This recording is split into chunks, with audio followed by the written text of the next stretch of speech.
Got the error on the YouTube page, therefore I know we are actually live to the world. So hello, World Wide Web, I'm Dr. Shadow, the internet personality of Esther, and welcome to Live and Wired, episode 51, Lovecraftian Animatronics.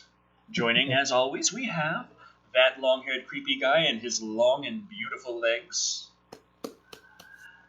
And, not to be outdone, the strongest knitter in the world who can put the fabric of whatever in the hell we are thinking about and hold it together, Patricia Miranda. Hey everyone, how's it going? That's probably the weirdest little comparison I've come up with so far. I regret it already. It's alright, I get what you're trying to say. Okay, so yes, the only one who does. We have a lovely, lovely live stream going here, and as this is coming off of someone else who had an even better live stream that didn't go quite so well, I figure we should start this out with a little bit of a word of warning. In case you have not caught the memo, Markiplier has had some major issues with his last live stream. Hundreds of his supporters got their Google accounts completely taken from them upon manual review. It was determined, yes, that was absolutely right. They did those 6 emojis, and that was just absolute horrible spam, and they deserve to have their Google accounts terminated for it. So, yeah. Feed the Swag Pig 5 on Mixer also says Terminator Salvation drinking game. But, yeah, the basic warning is try to avoid emojis whenever possible if you're on YouTube. For some reason, YouTube's auto-moderating bots have a hard-on for that right now. Yeah. So, it's like one emoji should be safe, but just to be certain, maybe just avoid them altogether right now. Yeah, but there's both Wine. Hey, everybody, hope everything's good. He's on Twitch using emojis, so he's good.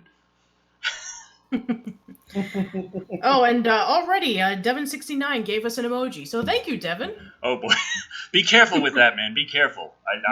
We are being absolutely dead serious there, because like Markiplier, he put a video out. He was pissed, and then like a day later, YouTube responded to him like, "Hey, we've got it all taken care of now. Thank you for understanding." And he responded back to them like, there are still problems. I am talking with the people who have problems. I'm trying to figure out how to help them. It's not fixed yet. You need to get on that. Yes. So it's like, It was a bit of an emotional video, because you can tell his heart's in the right place, but he also knows it's probably affecting his business talking about YouTube like that, because he just had the Heist project with YouTube going. Yeah, I've heard about that. And he says he knows coming out and saying this stuff and holding their feet to the fire like this is probably going to affect his business opportunities with YouTube moving forward. Right. Yeah, and we'll be discussing a little later on the show about YouTube's strict copyright policies or just restrictions altogether, and how it can affect sponsorships. Porter has resubbed on Prime. Thank you very much. It's a Thank you very much. Sub. Nice. Excellent. Burn Sausage pretty much said it best. Every time YouTube does anything, they wind up making their platform worse. Yeah, it's one thing. Like, I was actually talking with Charlie the other day after a lot of the stuff with... I got a comment on Periscope from CrashBomb0701. You guys are awesome. I truly enjoy the streams. Please don't stop. We do not intend to. Even if they ban my ass, I'm coming back. Yes. I know that's against the terms of service, but honestly, what isn't? Yeah, for sure. Oh, boy. But, yeah, me and Charlie were talking about YouTube's problems and stuff, because, of course, I make a career out of complaining about things. Obviously, that's what I spend most of my time doing with my fiance, is just bitching and moaning at her. So, it kind of reminds me of that, like, that created Goosebumps book that we were looking at, like, almost a year ago, and one of them was Complain Till You Die. And that's what I set my Twitter handle to last October. Well, October 2018 was Complain Until You Die. Yeah, I remember that. But I was just talking to Charlie about how busted YouTube's content bot is and everything, and all the good it's supposed to do and all the bad that it does do. And I say, Yeah, there are problems that will come if the bot is turned off, but at this point, it does so much bad. Honestly, it's probably better to just unplug the damn thing and deal with the problems than to deal with the bots. Right. It's just such a oof. So, yeah, welcome to Live and Wired. We're talking about happy movie stuff. Yeah. Bizarre happy movie stuff with Nicolas Cage. Oh, yeah. So, do we start with that first? Oh, interesting. Bothline on Twitch says, Twitch is having emote issues too. Anyone can report an emote for sexual depiction, which is when it's really rated G and doesn't show things. Huh. Interesting. And then he says Nicolas Cage with a Pepe face. So. Take that for what you will. And there it is. I see. Right there.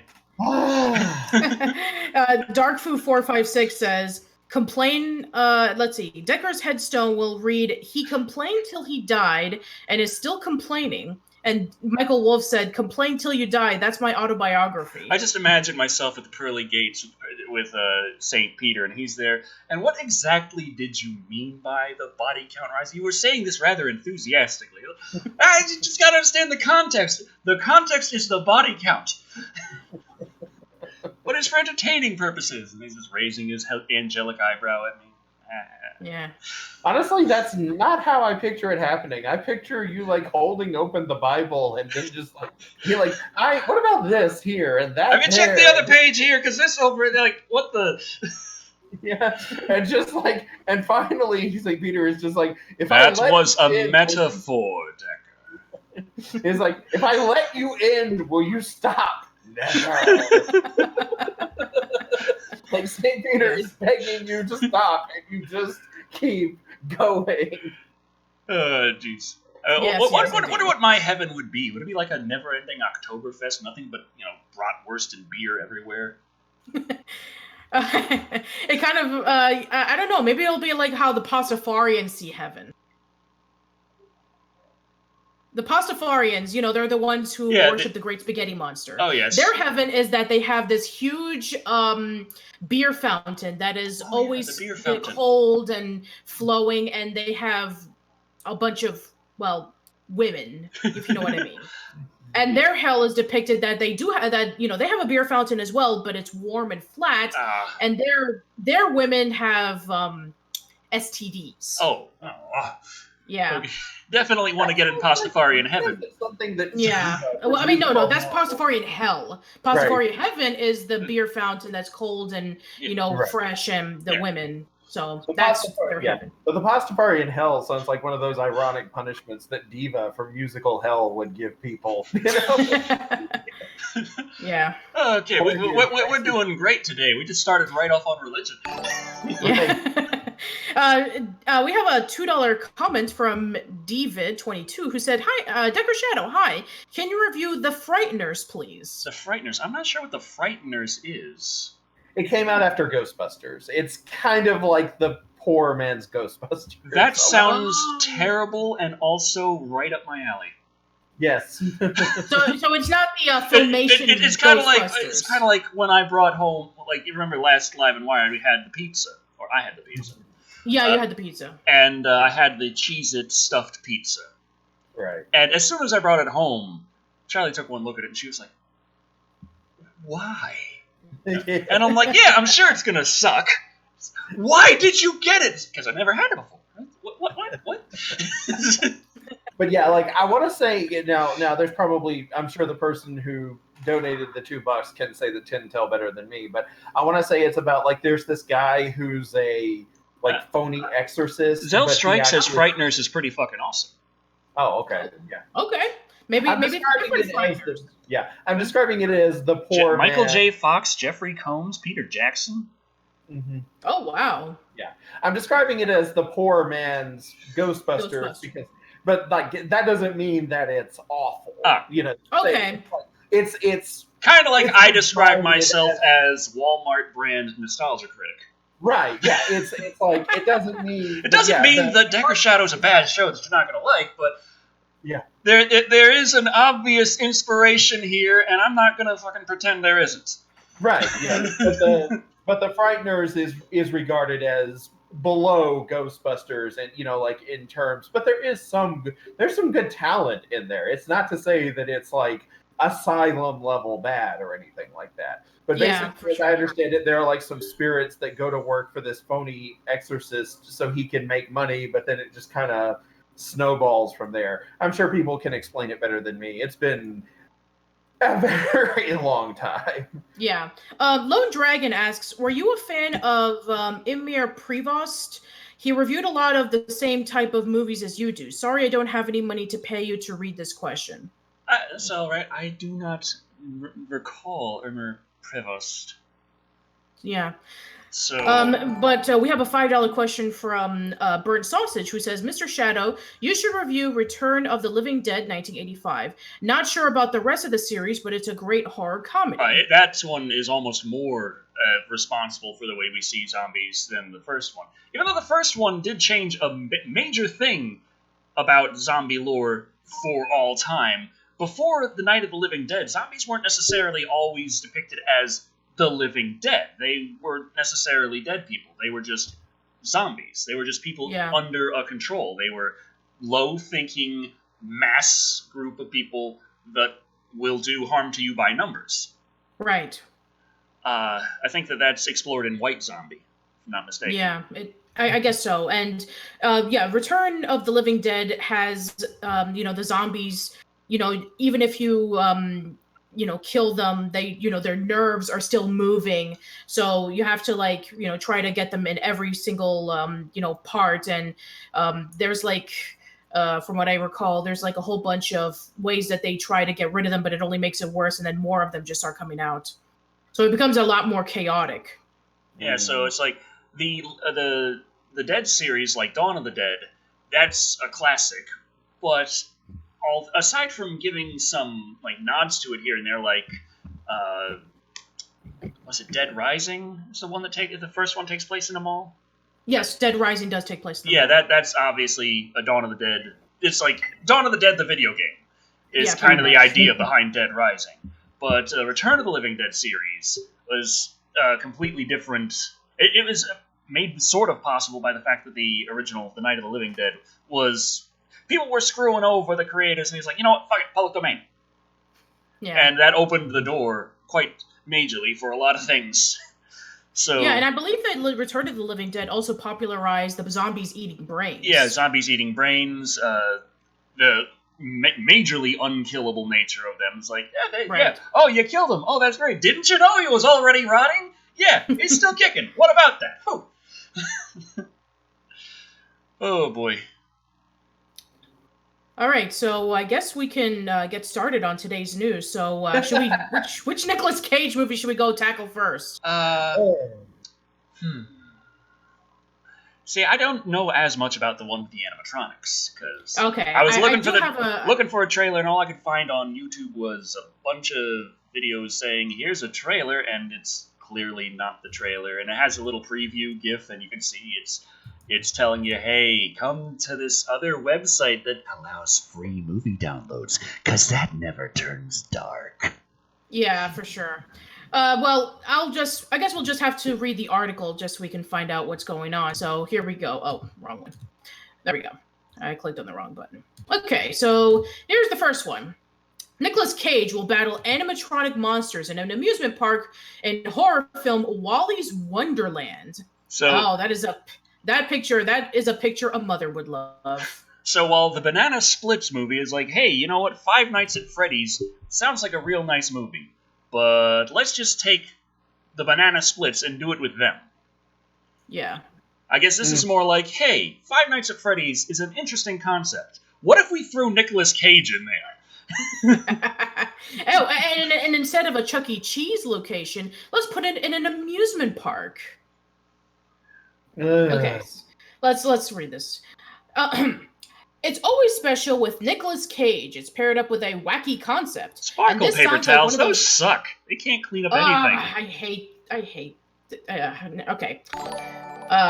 Sorry, it's bounty or it's nothing. Yeah, I know. We're not sponsored by these paper towels, by the way. Should be. I use enough of the damn things. I know. Diva22 says best zombies, zombie strippers, Jenna Jameson. Oh, I've heard of that. I swear I haven't watched it alone at night with sparkle paper towels. Which do not sponsor us, by the way. Okay. Creepy. Remember, right. you're the perverted one here, Creepy. Yeah, very true. Right.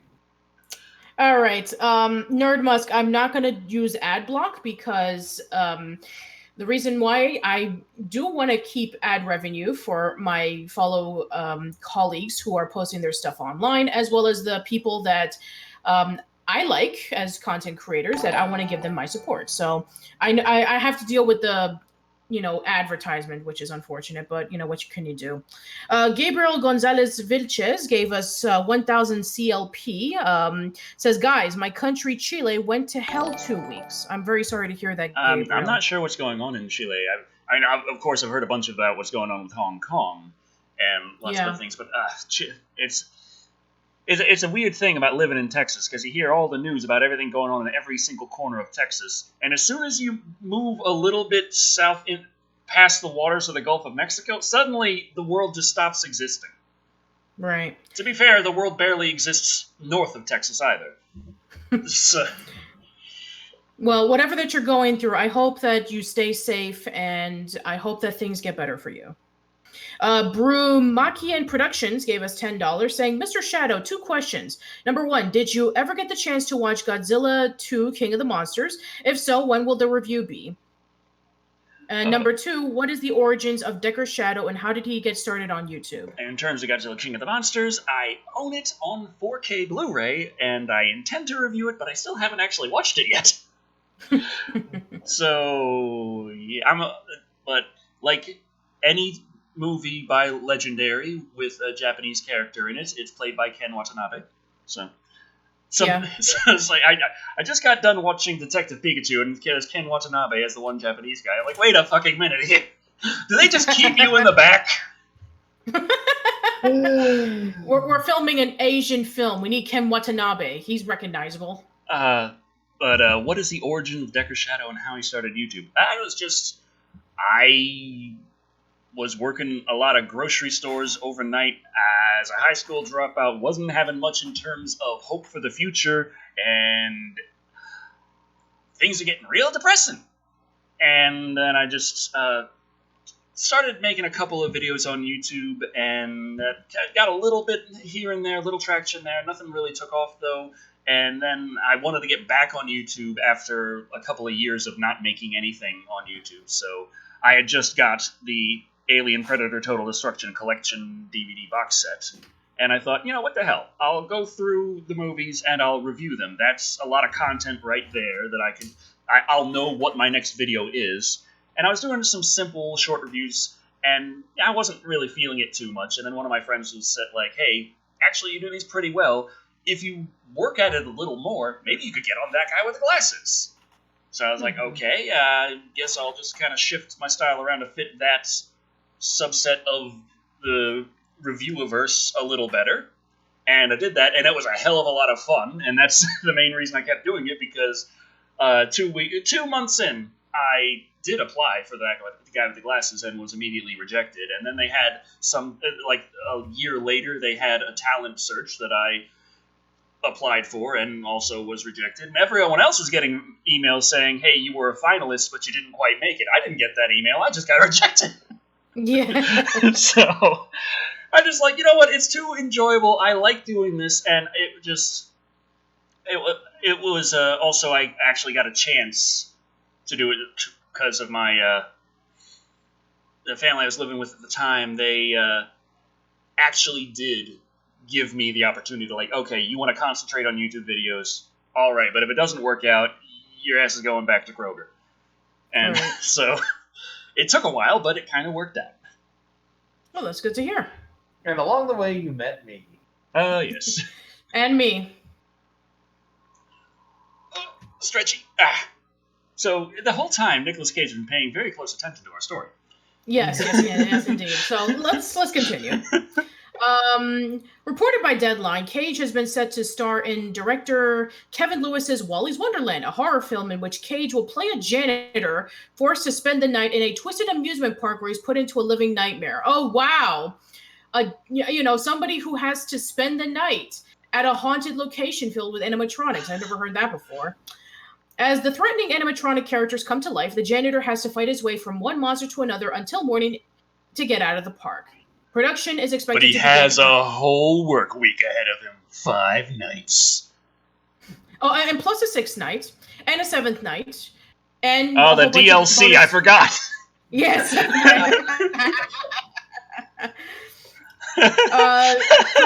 Oh god, Michael Wolf says, past Decker, I got rejected!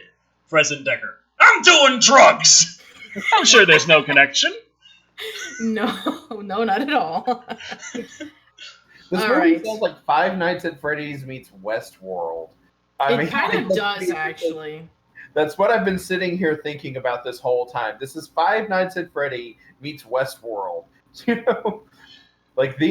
Someone was watching a Let's Play someone was watching Markiplier's Five Nights at Freddy's Let's Play and saw how his screams kept getting higher the further into the game he went, and then they watched Westworld. You want to hear Markiplier's screams get louder and louder the further he gets. Watch him play Getting Over It. He was throwing his chair, wrecking shit. Chica was walking in are you okay? I mean, there are moments when I wonder, did that man just never leave puberty behind? I mean, that's a really rotten thing to say, and I will admit that. But at the same time, I'm like,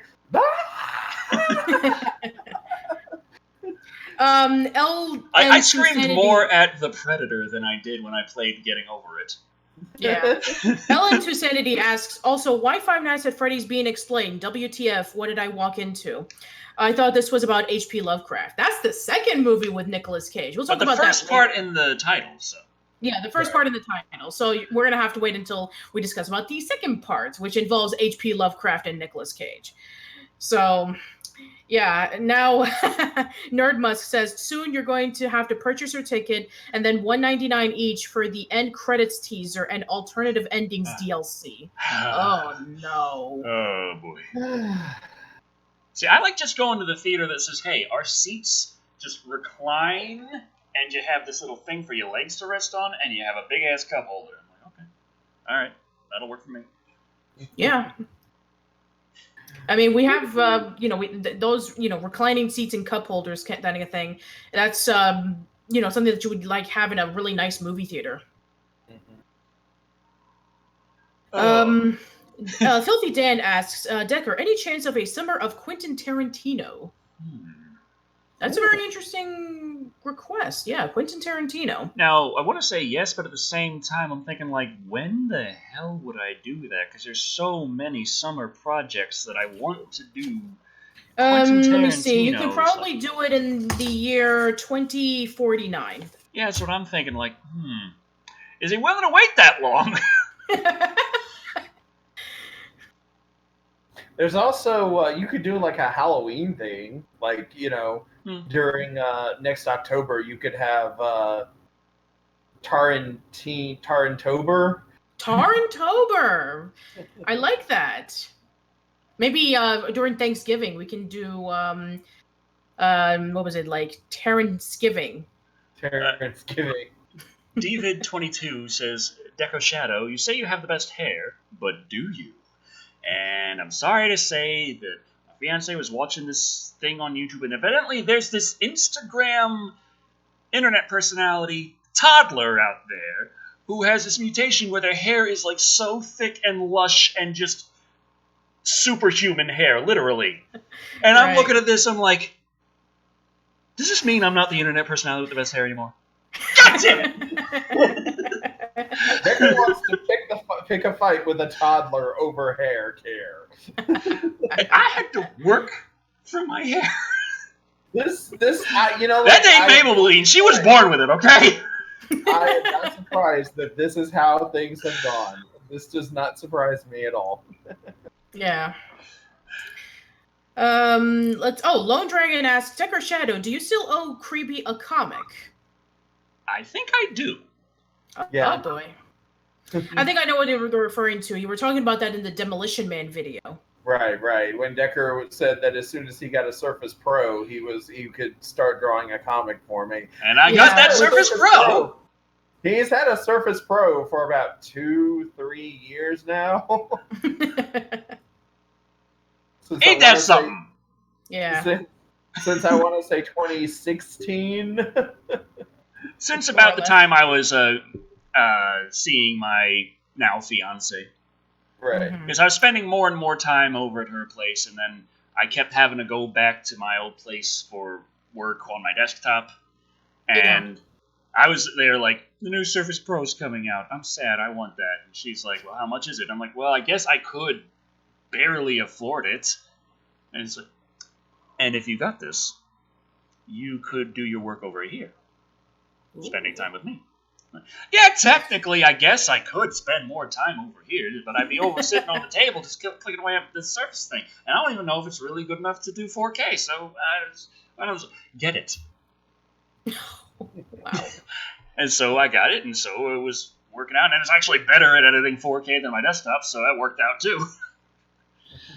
And I still don't have the comic you promised me. It all worked out for everyone involved. Yes. All right. Let's see. Let's see. To Insanity asks, "Hey, I wonder. Speaking of H.P. Lovecraft, which story of H.P. Lovecraft do you like?" Crap! I like to say that something. mine. Oh, what? It was really cold yesterday. Yes. But it's not really cold today. I guess not. The heat's still on. Just. All right, Creepy, maybe you can answer the question. Let's see. Which H.P. Lovecraft story is your favorite? His favorite is Shadow over Innsmouth. That is for all three of you. All right, so what do you say, Creepy? This is kind of an awkward question because while I am a fan of Cthulhu mythos, H.P. Lovecraft's stories themselves they haven't aged well, to put it mildly. Like, H.P. Lovecraft was considered racist even by the standards of 1920s New England, so... I agree.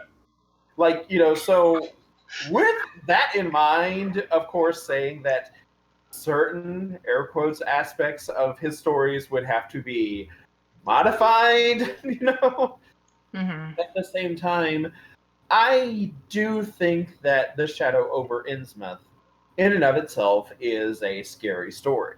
I have seen a Let's Play of The Call of Cthulhu, Dark Corners of the Earth, and it was a very intense, very scary game. I liked it. I do think that Call of Cthulhu could, for a modern context, or even set in the 1920s, it could, in theory, be a good movie, A novel of his that doesn't really get a lot of attention nowadays, probably due to the fact that since the 1920s, there's a lot more information about Antarctica than there was available at the time, but That's where Gamera came from, right? Oh, was that the other side of the world? That's the other one, yeah. Damn it. But there's the At the Mountains of Madness, too. All right, then. What about you? What about you and you, Patricia, and you, Decker? I'm not sure, actually. It's really hard to say. I'll have to definitely rethink it and maybe go back to you on that. I need you to repeat the question. What's your favorite book of H.P. Lovecraft? I don't read. Okay. Well, that answers that. I can't read. But also, there was some... darn it. I missed the... Crimson Plague said that his favorite Lovecraft story is Color Out of Space, and favorite character would be, and I'm sorry, I'm going to mispronounce this. I'm sorry. Nair Latothep Nyarlathotep. Nyarlathotep. Nyarlathotep. Okay, I was close. So yeah, you remember in some of my reviews, every now and then, dear Nyarlathotep. Yeah, that's. Oh, okay. Oh, and by the way, the color out of space. Put a pin on that because we're going to be talking about that later. Okay. Oh yes. Okay, so yeah, I guess we can go over to our next bit of news. So the last time on Live and Wired, not the Stephen King drinking game where we did The Shining, the other episode of Live and Wired that we did, we talked about that Hocus Pocus was going to be getting a sequel on we might have talked Disney about that Plus. last time too. I honestly can't remember. Yeah, you do have a point, but I was still sober, and we definitely did not talk about Hocus Pocus. Okay. So, yeah, so since then, there actually has been somebody who was in Hocus Pocus, the original, who is confirmed to be in the sequel. And it's actually one of the three witches. And that just so happens to be none other than Sarah Jessica Parker. So she is confirmed to be in the sequel. So, Creepy, it's your turn to read this time. Okay. Arguably, one of the most anticipated films on the horizon is the new Hocus Pocus installment, a sequel to the original cult hit for Disney, or is it Disney or Disney Plus? Yeah, okay. Disney Plus, yeah. Okay, A cult Disney Plus hit from the 90s. Right, that's where my brain went. I was like, Disney Plus from the 90s. Wait, what? Okay. Sarah Jessica Parker, of which some of you will remember her best from Sex and the City or Hocus Pocus, one of the two. Sure. was recently answering fan questions on Instagram and had a few comments about the film. When user AJ Chum asked Parker if there would be a sequel, Parker went on to confirm that the three main cast members have all confirmed their involvement in the upcoming film and are just waiting to find out the next step. Yes, and this is the response. She said, "Any chance of a sequel?" And then AJ, and then she said, "We all have said yes. Now we wait." So apparently, So basically, we will see Bette Midler and Kathy Najimy in the movie. So that would be awesome. Well, I mean, depending on how the story is, sure.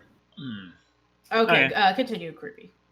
When pressed further on the matter, Parker simply said that they are awaiting instructions, essentially saying that the ball is now firmly in Disney's court when it comes to production. Are you excited for a sequel to Hocus Pocus? Let us know in the comments. Well, I mean, they're talking about like their comments and on their website, but I mean, let us know in the comment section for us too. Yeah, let us know. Are you excited for the Hocus Pocus sequel? Although, am I supposed to be? I mean, you don't have to. Okay. Sling Blade Sally says, "Please, no Hocus Pocus sequel." So, she's alongside with you, Digger. I'm still just stuck on the scene I always remember is them arguing over a road. Because for some reason they think it's made of liquid. I remember the screaming fit you had. They're confusing it for a different state of matter.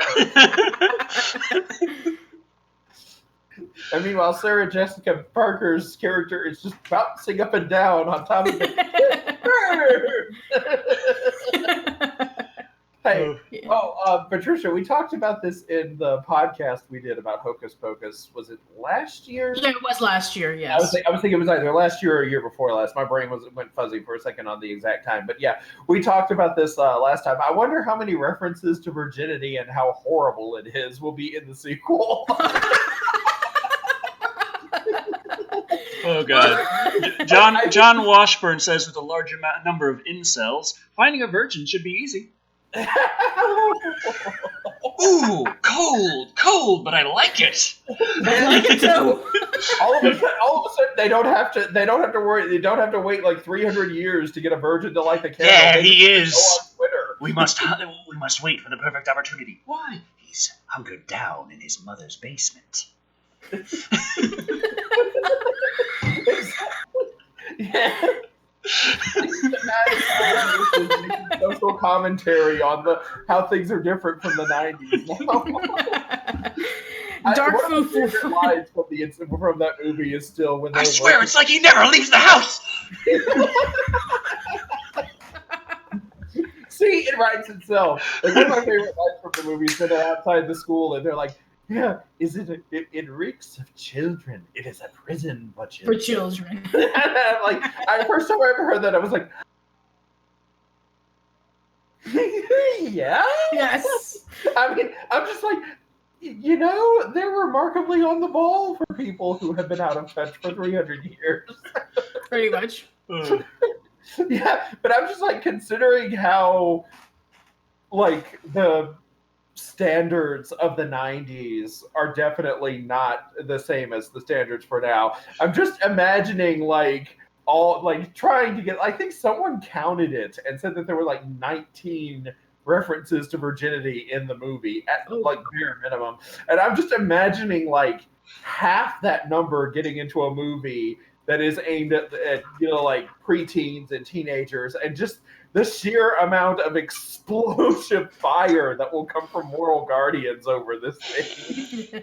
Well, I mean, it actually depends on which sequel are they going to do for Disney Plus. Are they going to do it based off of the book, which we did talk about in the podcast that we have not read, which focuses on Max and Allison's daughter named Poppy, or is it going to focus on a completely different stories? Like the musician Poppy?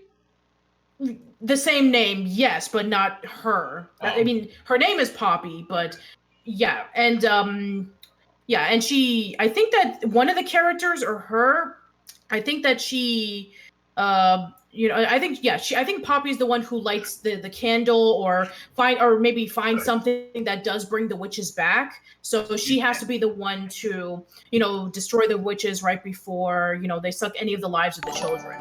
I have not read the book yet, and I do, from what I understand, and I did a little bit of research after we did that podcast, was apparently they actually combined both of the original Hocus Pocus and that sequel together, but they actually changed it up a bit. They actually did some tweaks to the story so that it could actually flow into the sequel, from what I understand. And I have to actually read the book myself to see about what they, changed and what they kept. And I'm, actually curious if they actually did leave those intact. So we'll see.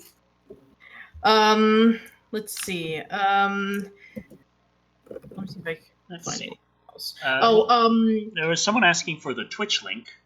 Oh, the Twitch link. Okay. So let me see if I can bring that up. Okay, that's fine. Anyways, somebody was asking. DVID 22 said, Patricia, do you need a Hocus?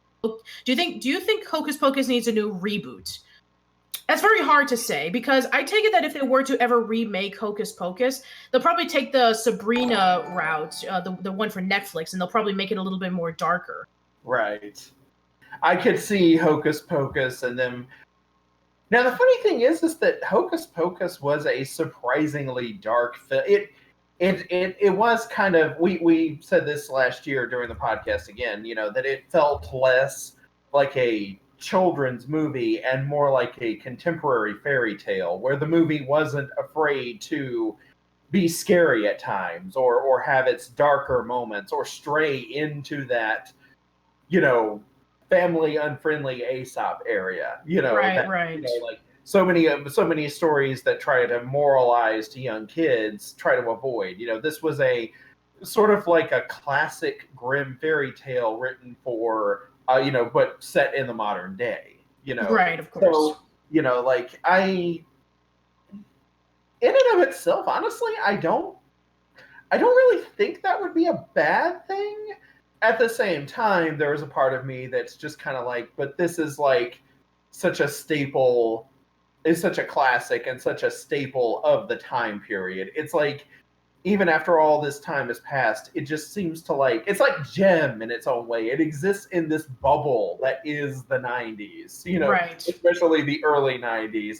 And removing that part of the movie does feel a little bit like you're taking away a part of the movie, the heart of it at the same time. Sure. I realize that saying this is unfair. I'm not saying that my way of feeling about this is absolutely right, But from where I stand, it does feel a little bit like taking the 90s out of Hocus Pocus is taking away a lot of the flavor of the film at the same time. Yeah. I can't seem to access my restream chat on my Surface. and my restream chat on my desktop is laggy as hell. Oh, that's a shame. But for those who are wondering what the book looks like, it looks like this. It's called Hocus Pocus and the All-New Sequel. And this is the cover of it. And I just love the little annotation that they have on top. Witch, please. Yes, they actually did this. And it's at Walmart for around $10. So anybody who's interested in reading the book and finding out the adventures... I think I have access to the chat on my Surface now. Oh, awesome. All right, then. So there's the link to the Twitch channel. All right. Well, there we go. Decker just posted it. All right, then. So let's continue on with our next discussion. All right. So this is actually one that I want Decker to discuss about because... So last time we discussed about Blizzard and what they did for a particular player from Hong Kong and all that stuff. So Decker actually did share me this link about Blizzard's next project, and I remember you were saying that you're feeling a bit mixed on it. So I want you to actually discuss about it. So here we go. All right. So let me just turn this on. Okay.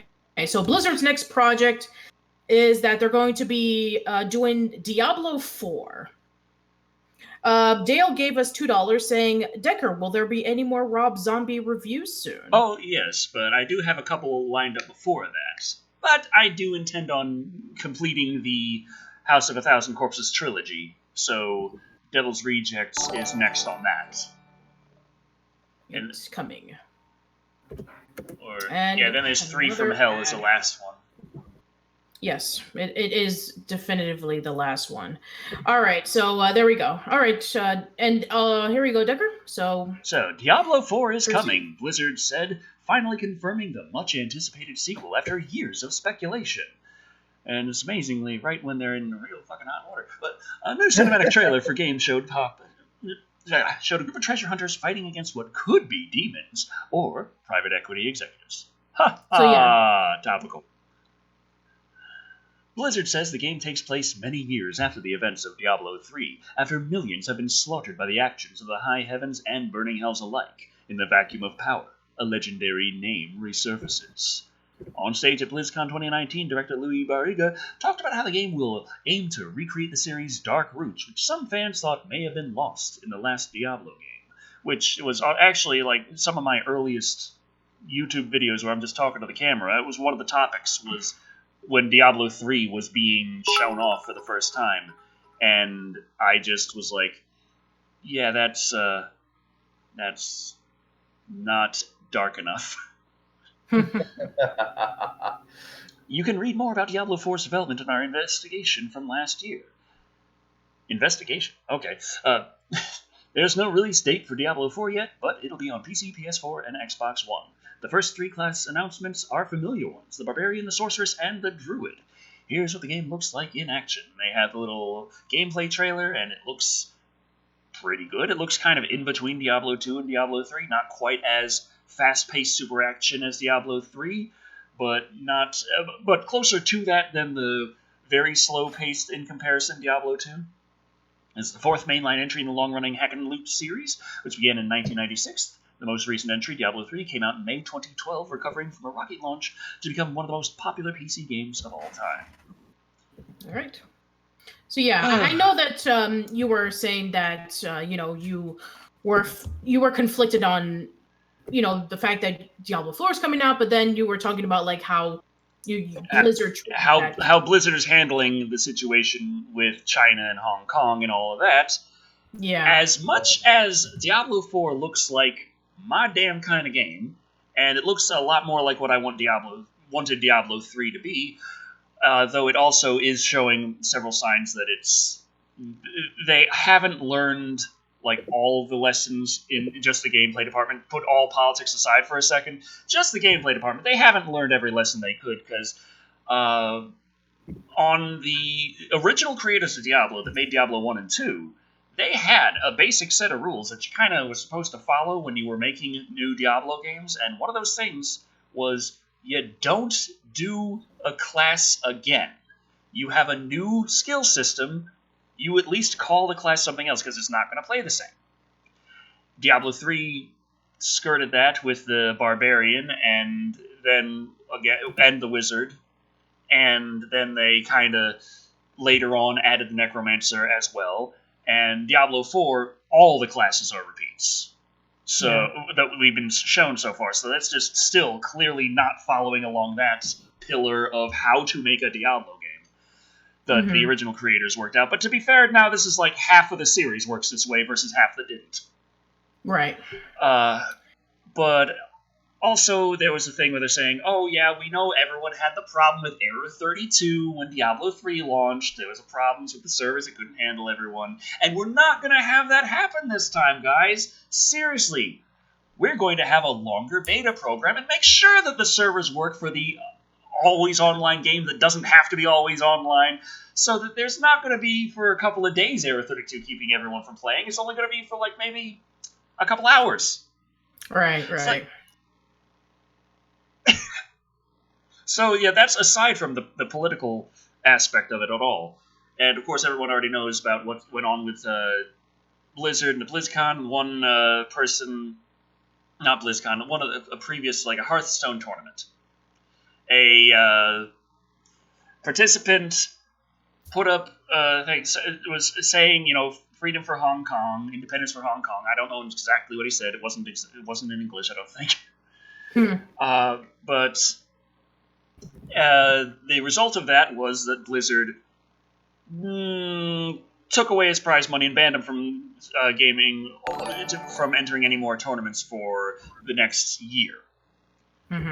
And there was a lot of backlash for that, and then Blizzard said, okay, we guess he can have that prize money he earned, and also he's only banned for 6 months.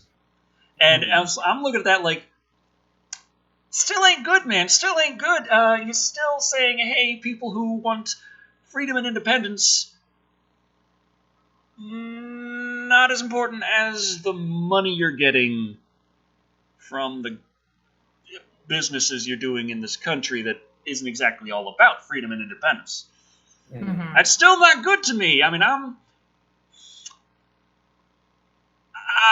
was born in America, kind of raised on that whole freedom and independence, land of the free, home of the brave, that kind of thing. It kind of seeped in. That's why I have issues a lot of the times with the American government, because I'm like, you know what, you're not really holding the freedom and independence too well yourselves. Yeah, it really sucks. So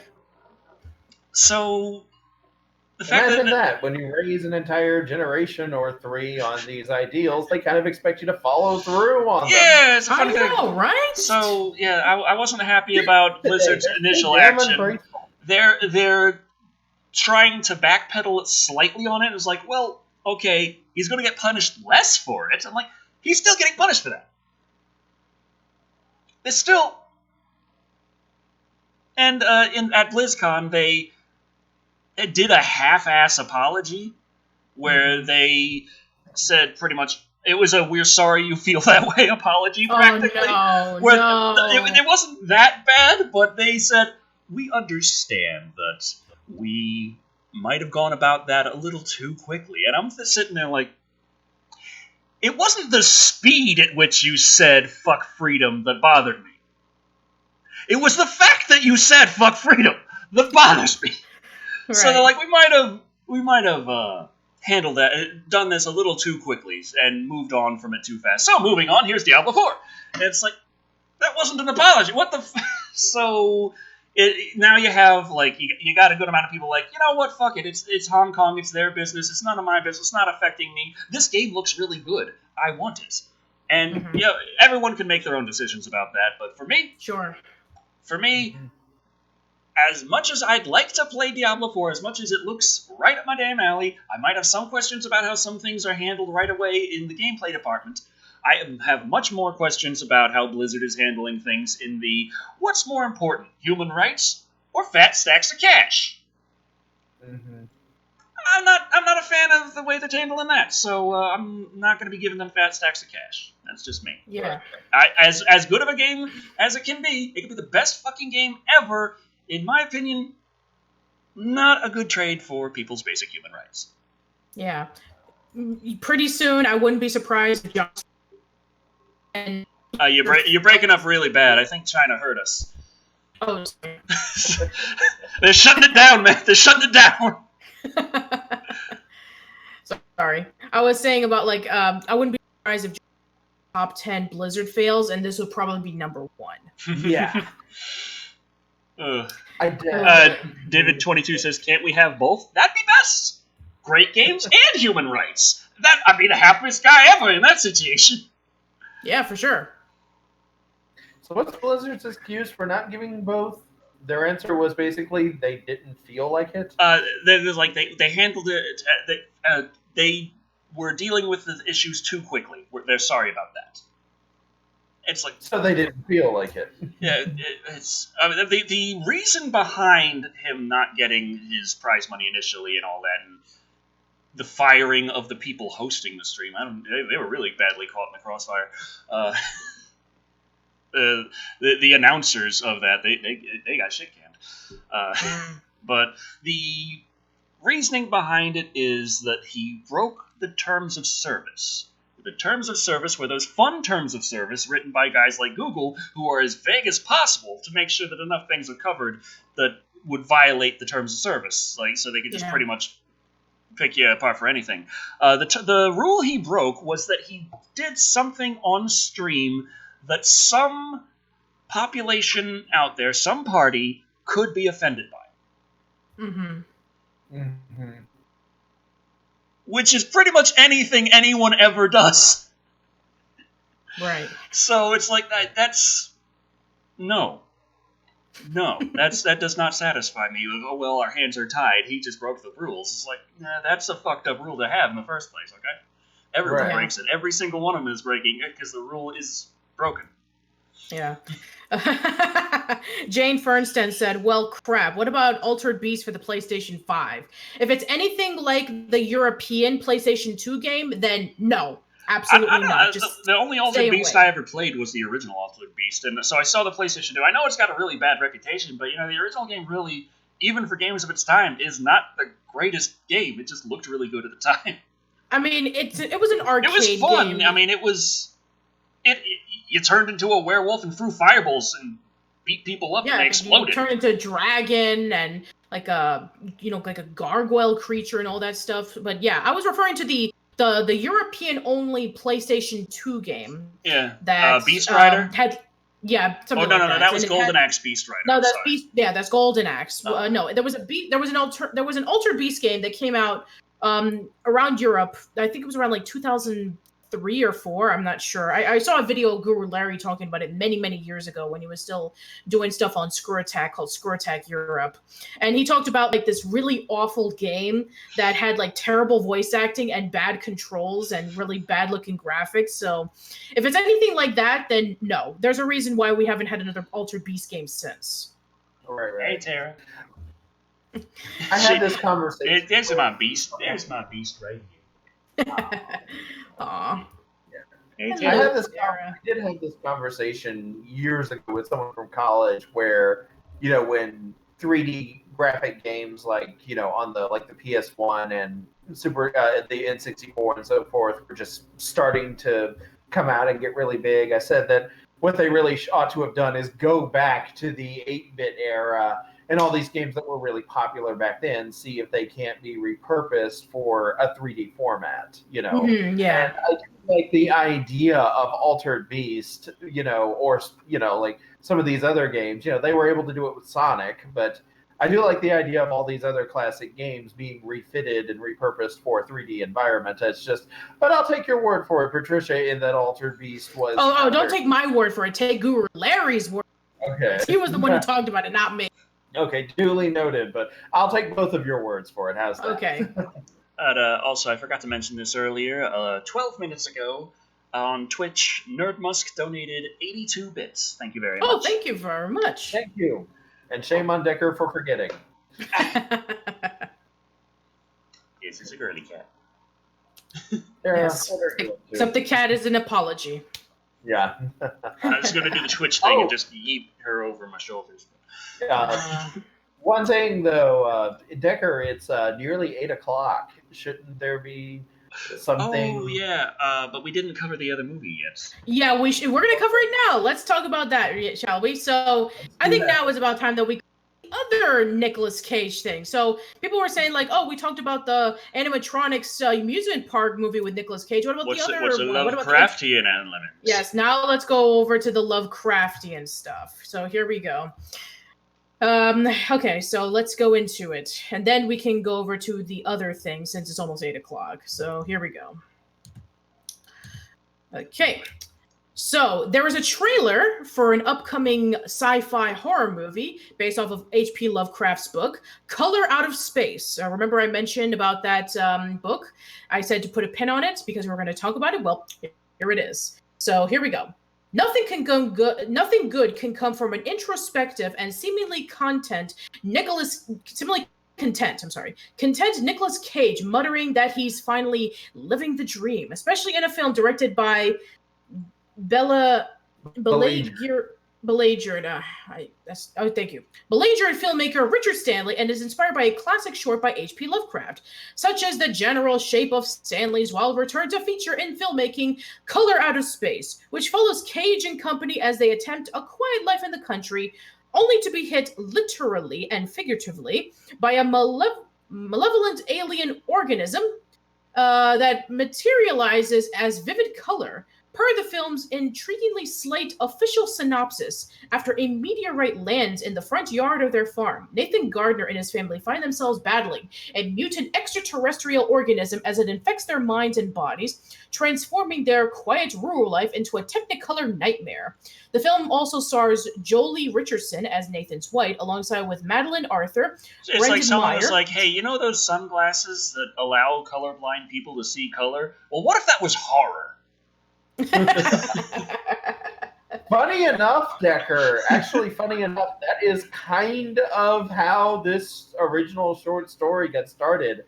Like, okay, you know how in like this day and age we learn about the electromagnetic spectrum, elementary age. It's sometime in elementary school we learned that there's this small little band of color that our eyes can perceive, and then that beyond that you have this whole other long list of different wavelengths of light that exist that our eyes don't detect. So Lovecraft apparently got wind of this, and being the incredibly intelligent New England man who was apparently too weak of constitution to understand or pass math, he basically reacted with the news as in, you mean there are colors that man has never laid eyes on before? Sit down and write Color Out of Space, where a color from out of space causes people to turn into mutant monsters. Lovely. Also, and incidentally, just proving that horror tropes have been around for a really, really long time, after the whole Color Out of Space shenanigans start happening, nobody moves. Like this family that's living on this farm that has all these horror things happening to them. At no point does anyone think of the simple solution: just move. I mean, I live out in a rural area. Shit happens sometimes, and there is pride felt in, you know what, we're going to hole up and we're going to see this through. However, when you have like a fucking long-nosed gar swimming around your ankles in the living room, you get the fuck up and you go to the high ground.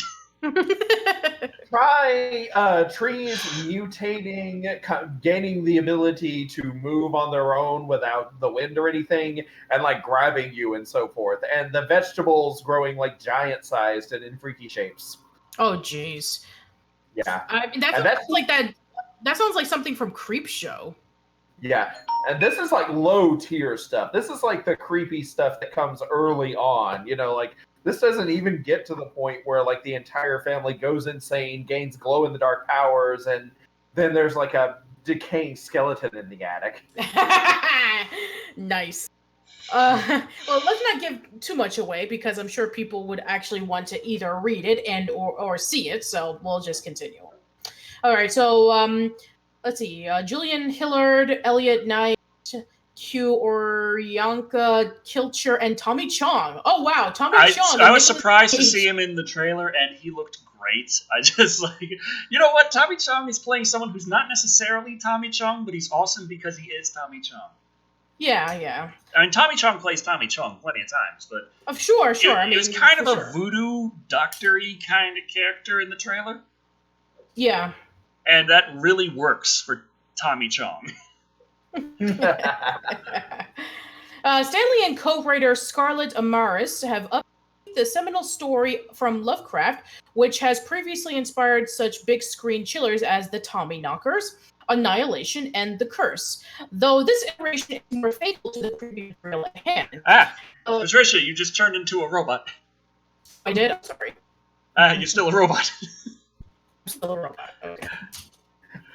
This is like we've gone into Black Mirror territory with this live stream. Okay, Okay, you are flesh and bone again. Yes. Maybe the alien got to me. I don't know. Let's see. A passion project for Stanley, who knows better than most the value and terror of such ideas. The film has been in the works since 2013, though Cage's casting in 2018 finally put it on the fast track to being made. And what a fit for Cage, king of the cinematic freakout and a bona fide horror buff to boot, as he digs into the role of the terrorized Nathan, a man literally undone by color. And yes, of course, the weirdo power of a space rock that infects his home, wife, children, flora and fauna, twisting him into a freakish being.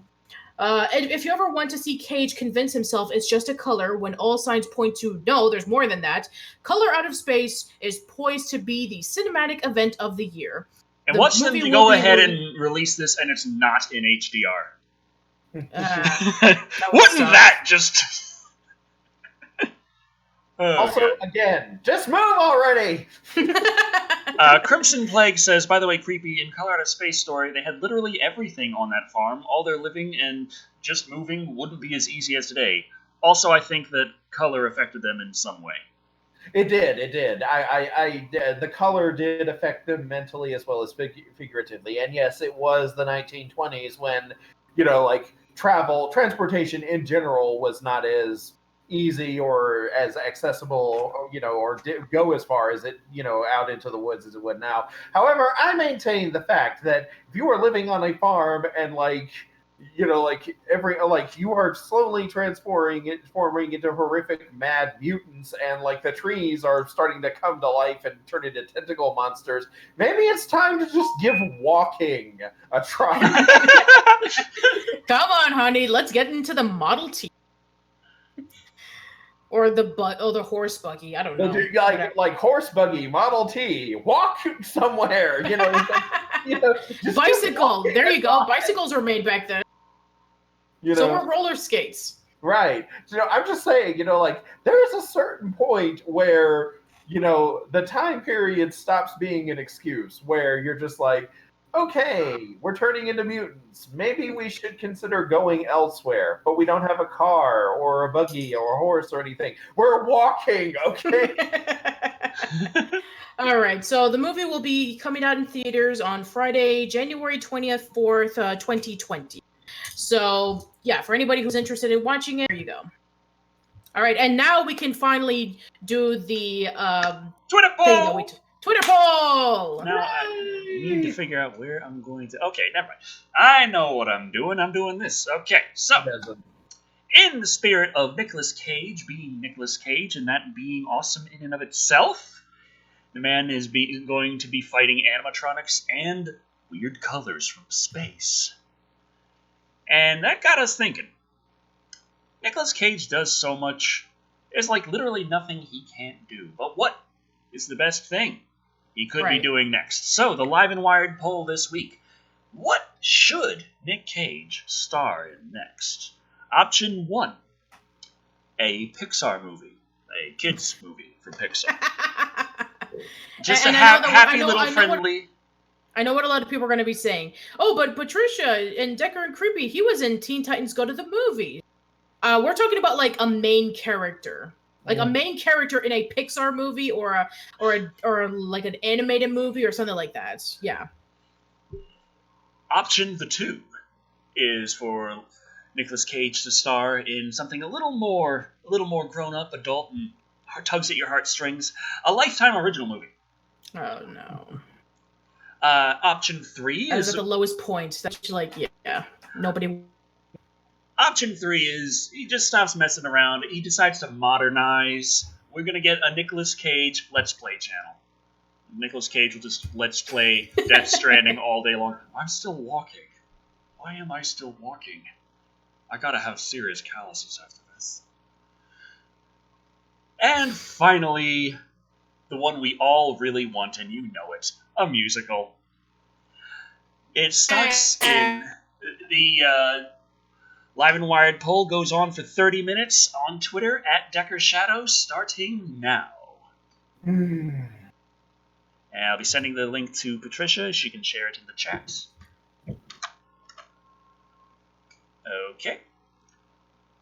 Thank you.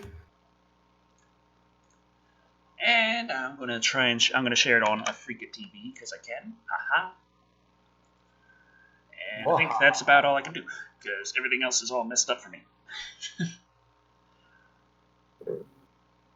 Ferris Black says none of the above. Yeah, Meatball Guy said he was in The Croods, but that was a DreamWorks movie. But a Pixar movie, now that would be like, a Pixar movie where it involved with like, a character going through like an existential crisis. Like Dark Fu 456. Dark Fu 456 real quick says Nick Cage as Decker Shadow reviewing The Predator. Oh no. he could out Decker Shadow me in that car. He could. I know Nick Cage. He could actually. Oh god. I can imagine all the bursts, the monologues. Oh man, I could just imagine it. Glorious. Oh boy. So, my fingers. Oh man.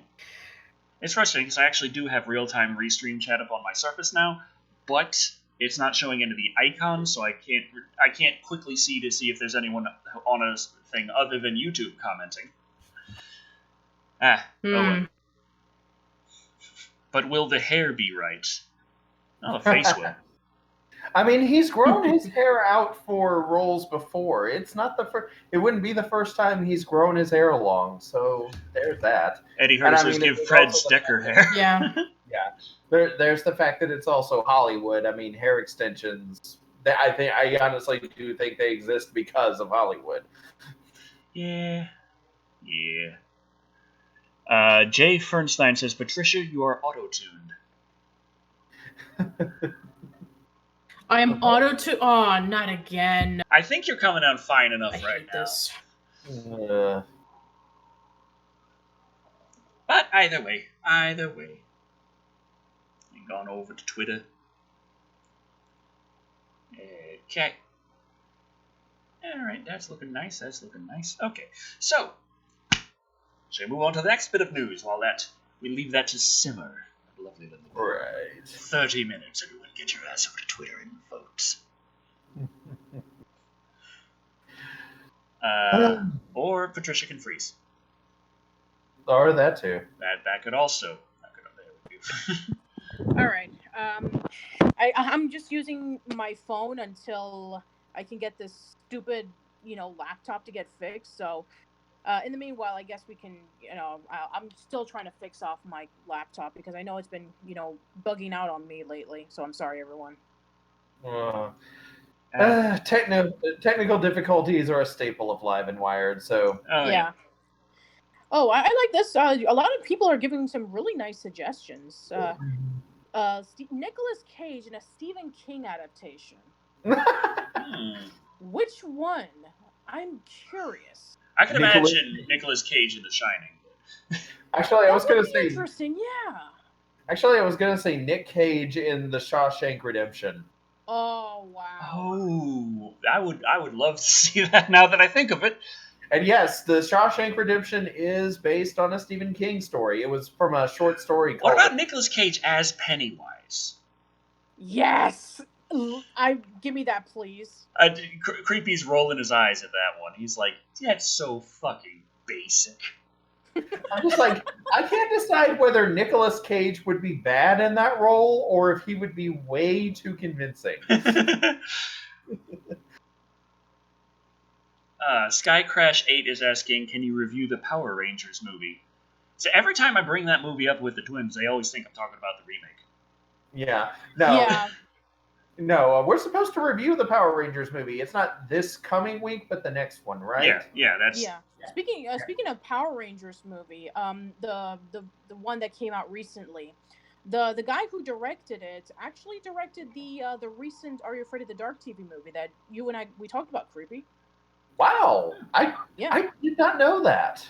Yeah, somebody actually posted it in my comments saying like, Patricia, Ben David Grabinski didn't direct it. He wrote it and produced it. It was the guy who directed the 2018 Power Rangers who directed it. And I'm like, my mistake. I'm sorry. Thank you for letting me know. Oh, okay.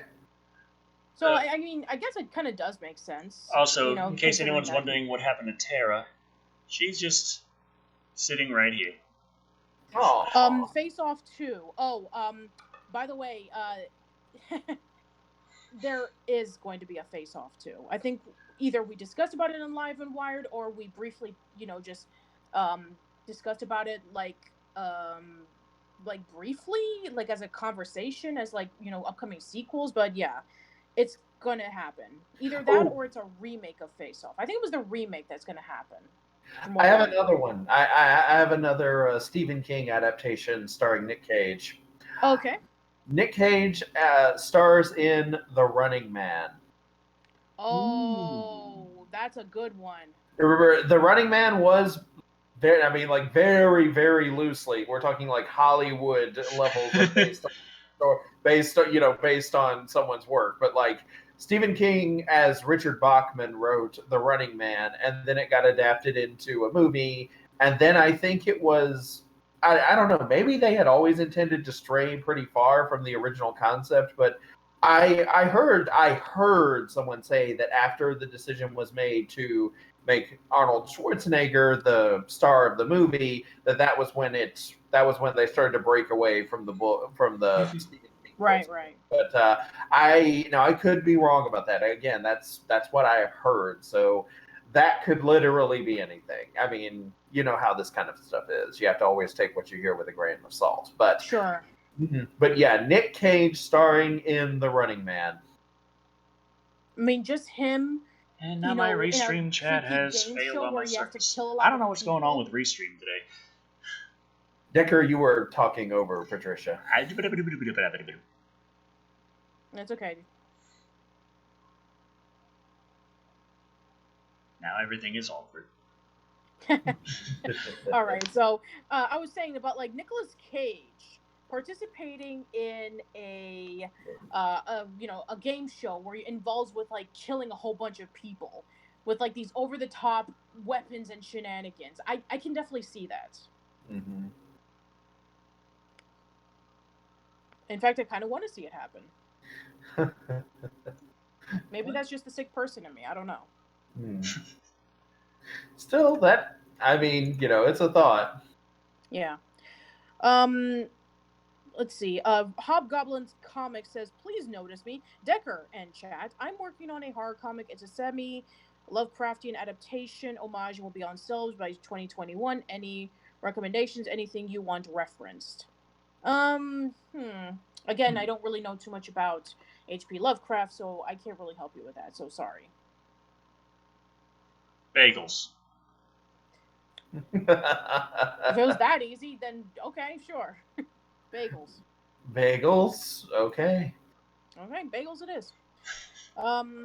Let's see. Jay Fernson asks, hey, have you guys read Eyes of the Dragon by Stephen King? No, I have not read it. A meme boy on the net is now following. Welcome. Also, I do have a copy of The Dragon. It's a high fantasy story that Stephen King wrote. And it, I believe it was credited as the first appearance of Randall Flagg. Randall Flagg. Randall Flagg is a recurring antagonist in the Stephen King mythos, and right, Okay. The Okay, King. I know something that'll get me reading. Creepy. Lovecraft, King, either one, anything. Any of these books got motherfucking chainsaw hands? Lovecraft, no, because I don't think chainsaws were like prevalent in that time period. I mean, I'm sure Although the I'm trying to think, wasn't there a chainsaw in? Not really. Wasn't there a chainsaw in Salem's Lot? Also, that's another movie that Nick Cage could star in. Another King adaptation, Salem's Lot. It's Salem's Lot is a book and movie adaptation about vampires. Actually, that's another Stephen King movie that we play for the Stephen King drinking game. Eventually, there are like two versions of it. There's the 1970. It was either 1979 or 1980. There's that version, and then there was one that was made more recently. I think in 2012 or something. I'd have to look it up. Hold on, I can do that now. I have the internet. Salem. Blake the Gambling Hero says, "I got it. Nick Cage as Tommy Wiseau in the room." Now I'm terrified. Yes. Oh boy. God. Oh jeez. I mean, all these suggestions. I mean, they're just getting even more and more insane than the last. And luckily, my computer is almost ready to go, so I'm ready to get back on track so that we can be able to. Tommy Wiseau and Nicolas Cage as live-action Tom and Jerry. No. No. We already. I know. I just imagine them going around with like just the worst costumes, like Halloween aisle at Dollar General costumes for Tom and Jerry. God no. All right, I'm going back in, so I'll be back in just a second. Meat Boy on the net cheered 5 bits. Thank you very much. Okay. Also, Salem's Lot was the first adaptation of the story Salem's Lot was in 1979, and it was again a 2-part television miniseries. Oh, okay. So there's that. And apparently in 1987 there was a sequel, a return to Salem's Lot. Oh, wow. Okay. A return to Salem's Lot. Right. In 2004, that TNT premiered a new version of Salem's Lot. So that was it. And apparently New Line Cinema has announced that there will be the first theatrical version of Salem's Lot that is coming out at some point. It was announced earlier this year that New Line Cinema is making a new version of Salem's Lot. So there's the 79 miniseries, there's the 1987 sequel, there's the 2004 TNT reboot of Salem's Lot, there is the upcoming New Line Cinema version of Salem's Lot. So if the New Line Cinema makes it to theater, perhaps we'll review the first Salem's Lot miniseries once the movie hits theaters. We could do the Salem's Lot Stephen King drinking game. Oh, that'll be fun. Brianna Roberts says, Creepy and Decker just for craziness and for losing insanity / or is it common? I can read. Have you guys heard of Slither by James Gunn? Now, Slither. I want to say I have heard of Slither, and it's like the foggiest memory. And I'm pretty sure I've been asked to review this many, many times. Pretty sure. I want to say that I've seen people ask you to review this movie before. It does sound familiar. It seems like that's been a request for a couple of years. It's just that it's not a regular request. It's like, it's just that it comes up in your comments section every once in a while. Yeah. Right, or at least that's how I've noticed it. But yeah, it does ring a bell now that you brought it up. Okay. That sounds pretty reasonable. All right, then. So I guess we've already talked about Nicolas Cage for a good amount of time, and we're not. And the poll is still going. So I guess we can go over to our next article while we're waiting. So let's see. Oh, I actually want to talk about this because a lot of people are they're stating about like Terminator Dark Fate, saying that the movie is they say that the movie is actually the best Terminator movie we had since the second one, but sadly nobody's watching it, and the box office dollars for the weekend was not very good. It made even less money. It made less money than any of the other movies based off of the Terminator franchise for the opening weekend. Yeah, so I'm right now discussing about that. So this computer is running really, really slow. There we go. So I'm just gonna get rid of this. Okay, got it. So Creepy, I think it's your turn now because I read the Nicolas Cage Lovecraft stuff. So here you go. It's my turn. Hooray! Yay! Terminator Dark Fate opens at 29 million, the worst #1 November opening in 6 years, and barely better than Genesis. I was like, the hell is this word? And yeah, I know. This is like one of the stupidest ways to spell Genesis. It's like, we want to be elite cool, yo. Yeah, I know. I was like, I kept hearing Linkara in my time because poor literacy is confusing. Oh, by the way, this came out on November 3rd. Apparently this has actually been the worst box office opening of all time. Has actually gotten a new winner, by the way. The animated movie Arctic Dogs only made $3 million in its opening weekend out of a $50 million budget. Mm-hmm. So yeah, that is considered to be the worst opening weekend film of all time. So that so it's a bit dated on that, but I guess maybe they're comparing it to like when this came out and comparing it to the other Terminator movies. So right. All right, there you go. After previous models revealed more than a few flaws, there appears to be little enthusiasm among American moviegoers to check out what Terminator Dark Fate has under the hood. That's perhaps the biggest takeaway from the film's tepid opening weekend at the box office. Despite opening in first place this weekend, besting Joker in its 5th weekend and Maleficent, Mistress of Evil, in its 3rd, thinking that you could beat me, the mistress of all evil. The Tim Miller-directed Terminator Dark Fate fell below expectations when it debuted at an estimated 29 million. Didn't do nearly as bad as the Jim movie. Or Arctic Dogs. Or that.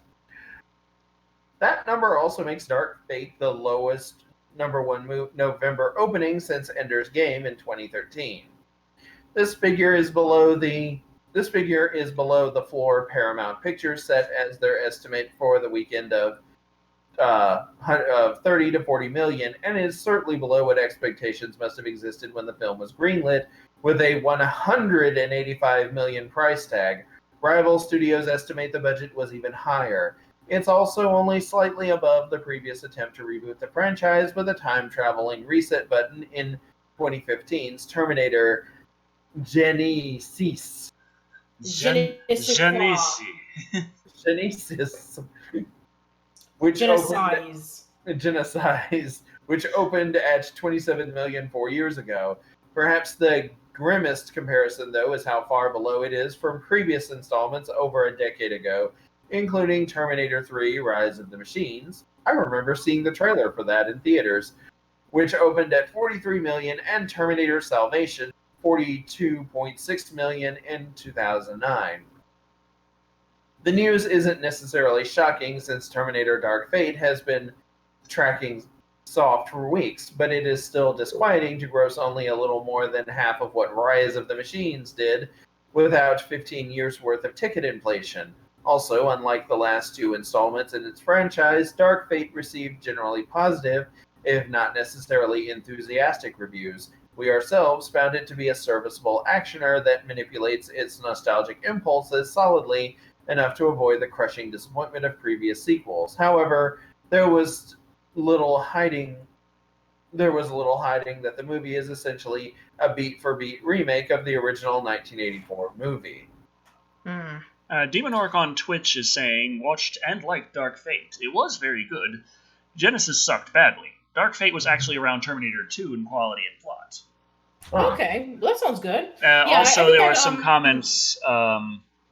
Blake the Gambling Hero says, I knew Dark Fate was going to suck the same way I seen The Predator, and guess what? Both of those movies had the same problem. The kid. The kid! Wait, the kid is in the Terminator Dark Fate? I didn't see anything with the kid. I haven't seen the movie yet, so... Well, that's fair. You know, it actually kind of reminds me of, like, Mega Man X8, in which X7 sucked so badly that people just absolutely didn't even buy X8 or Mega Man Command Mission because they were just so shaken about how horrible X7 was. So is that the case in which, like, the movie is decent, but because Genesis sucked so badly that nobody's interested in it anymore? So I guess maybe the next time that people would be interested in it is if it was a remake. I don't know. We'll just have to wait and see. Right. Anyway, so let's see. James Rolfe on Twitter, I retweeted him after he watched Dark Fate, and he said, yeah, it's not as good as 1 or 2, but it's the best of all of them since then. Okay, well, that does seem to be the general consensus for a lot of people. Mm. Meanwhile, I'm sitting here and I noticed something over in the corner, like, J.K. Rowling confirms a Hermione theory we suspected all along, and I'm just like, damn it, what was it then? Anyway. Damn you, clickbait. Say what? Damn you, clickbait. Terminator Dark Fate, of course, is only at the beginning of its run, and globally, Paramount and 20th Century Fox, who is handling foreign distribution, could see a silver lining, albeit the pick also opened soft in China, where it grossed only $28.2 million. But the movie has a tough fight ahead of it before the Thanksgiving holiday release. Warner Brother has its own adult-oriented legacy sequel out next weekend in the... Sorry. Sorry. Why was I like in the middle of a yawn in that thing? Sorry about that. My laptop literally froze. Okay. I did not hear anything you said over the past 30 seconds. Okay, I'll back up. Like, just in case nobody else heard it, I'll back up. But yeah, like, all of a sudden I'm reading, and then the next thing I know, I'm seeing the inside of Decker's mouth. Oh my god. Yeah, but no, we're not doing that article creepy. So okay. Sorry, that has nothing to do with it. We have plenty of others that we need to talk about. So yeah, basically that's all we need to say. Okay, so yeah, Terminator Dark Fate not doing well in the box office, although apparently some people really do like it. So that's pretty much it. All right, let's go over to our next agenda, and let's see what we got. This actually would be really interesting. We want to go over to some horror movies.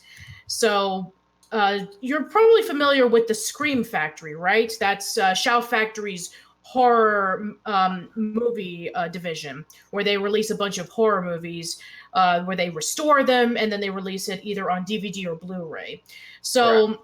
The Scream Factory recently made an announcement that some of their movies are going to be out of print because they lost the license to them, and they're giving off a list of the movies that people should buy right before that they're out of print, and then they'll be really rare and expensive. So Decker is going to be looking at that one. So I love out of print movies because whenever my disc breaks and I'm trying to find it again, it's like crap. Hey, look at the bright side. If any of these movies you want to review, then you'll be able to get it right before they're gone. It's like the Disney Vault. So I'm actually doing you a favor. It's going back in the vault, motherfucker. Wait 20 more years before you can get it again. Right, exactly. Some good things do have to come to an end, unfortunately. Scream Factory posted on Facebook the other day, announcing a batch of titles going out of print next year.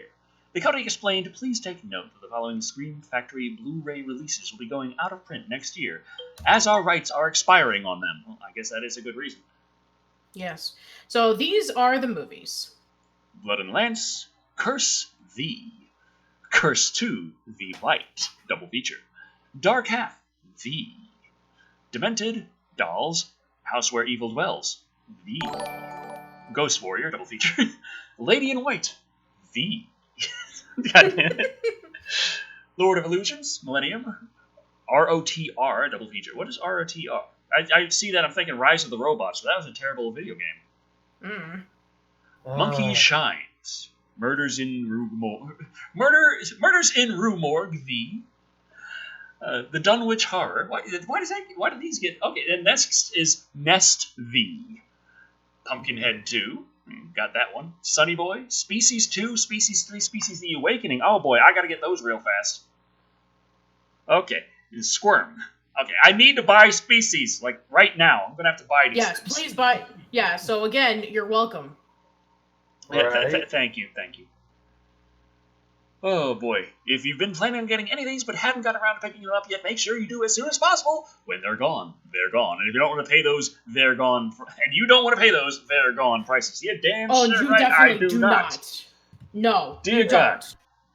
don't. You definitely don't. Because, yeah, let me just pop up to Amazon real fast. Yeah, so while Decker does that, I'm seeing a lot of people on the chat saying, please, no, not Pumpkinhead. No, God, no. R.I.P. Loch Ness Horror. Lord of Illusions. No! Oh, thank God it's only Pumpkin 2. Okay, Species 2. God damn. Okay. Okay, pick up that Rotor. So God damn it. looks like we're going to be getting a little bit more requests. So, yeah, I'm sorry, Decker. All right, so while Decker goes through Species Amazon, 3 and Species The Awakening, the prices have already kind of jumped up a bit on these. Yeah, I guess they read the Scream Factory. They're going for, they're not going for the prices you usually get Blu-rays for on Amazon. They're going for the manufactured suggested retail price. Oh, God, no. Damn it. Ugh. All right, But, well... yeah, what was it? Let me see. Gamera the Brave. Yeah, that was the one that I had gotten before, and now he's like, you can't freaking find it anymore. Yeah. There's one. Gamera the Brave is currently in stock on Blu-ray for $50, which is the lowest price I've seen it in a long time. Oh, nice. They got it used from about 200. Let's see. Brand new for 50, used for 200. Decisions. Oh. Let's see, my cart. There we go. Species 2, 3, and The Awakening. Proceed to checkout. Thank you very much. Okay, that's taken care of. Nice. And as for the other ones, I'm sure you'll deal with it later. I guess I'll be reviewing those soon. Like next year, but soon enough. Like, I got Dino-Cember to worry about. Yeah. I don't think Species falls under Dino-Cember. Okay, so, how much time we have until the poll's over? Let me take a look-see. I want to say 2 minutes. 2 minutes, Yeah, okay. We got 68 votes so far, 2 minutes to go. Okay, On Twitter, awesome. at Decker Shadow right now, in case you haven't voted in the Live and Wired poll yet, you got, All right. like, less than 2 minutes left. So, get your clicking fingers working. Or Yes, you're tapping thumbs on a phone. I don't know how the internet works anymore. People call me a boomer. I keep telling them that's not correct. I'm a millennial. Motherfucker, Right. we're old now. All right, so I'm going to... Okay, so while we're waiting on that, I'm going to talk about the next bit of news. So, I actually want to go over to something that I like to do every once in a while. If there's a Kickstarter to a movie or a documentary that needs to be,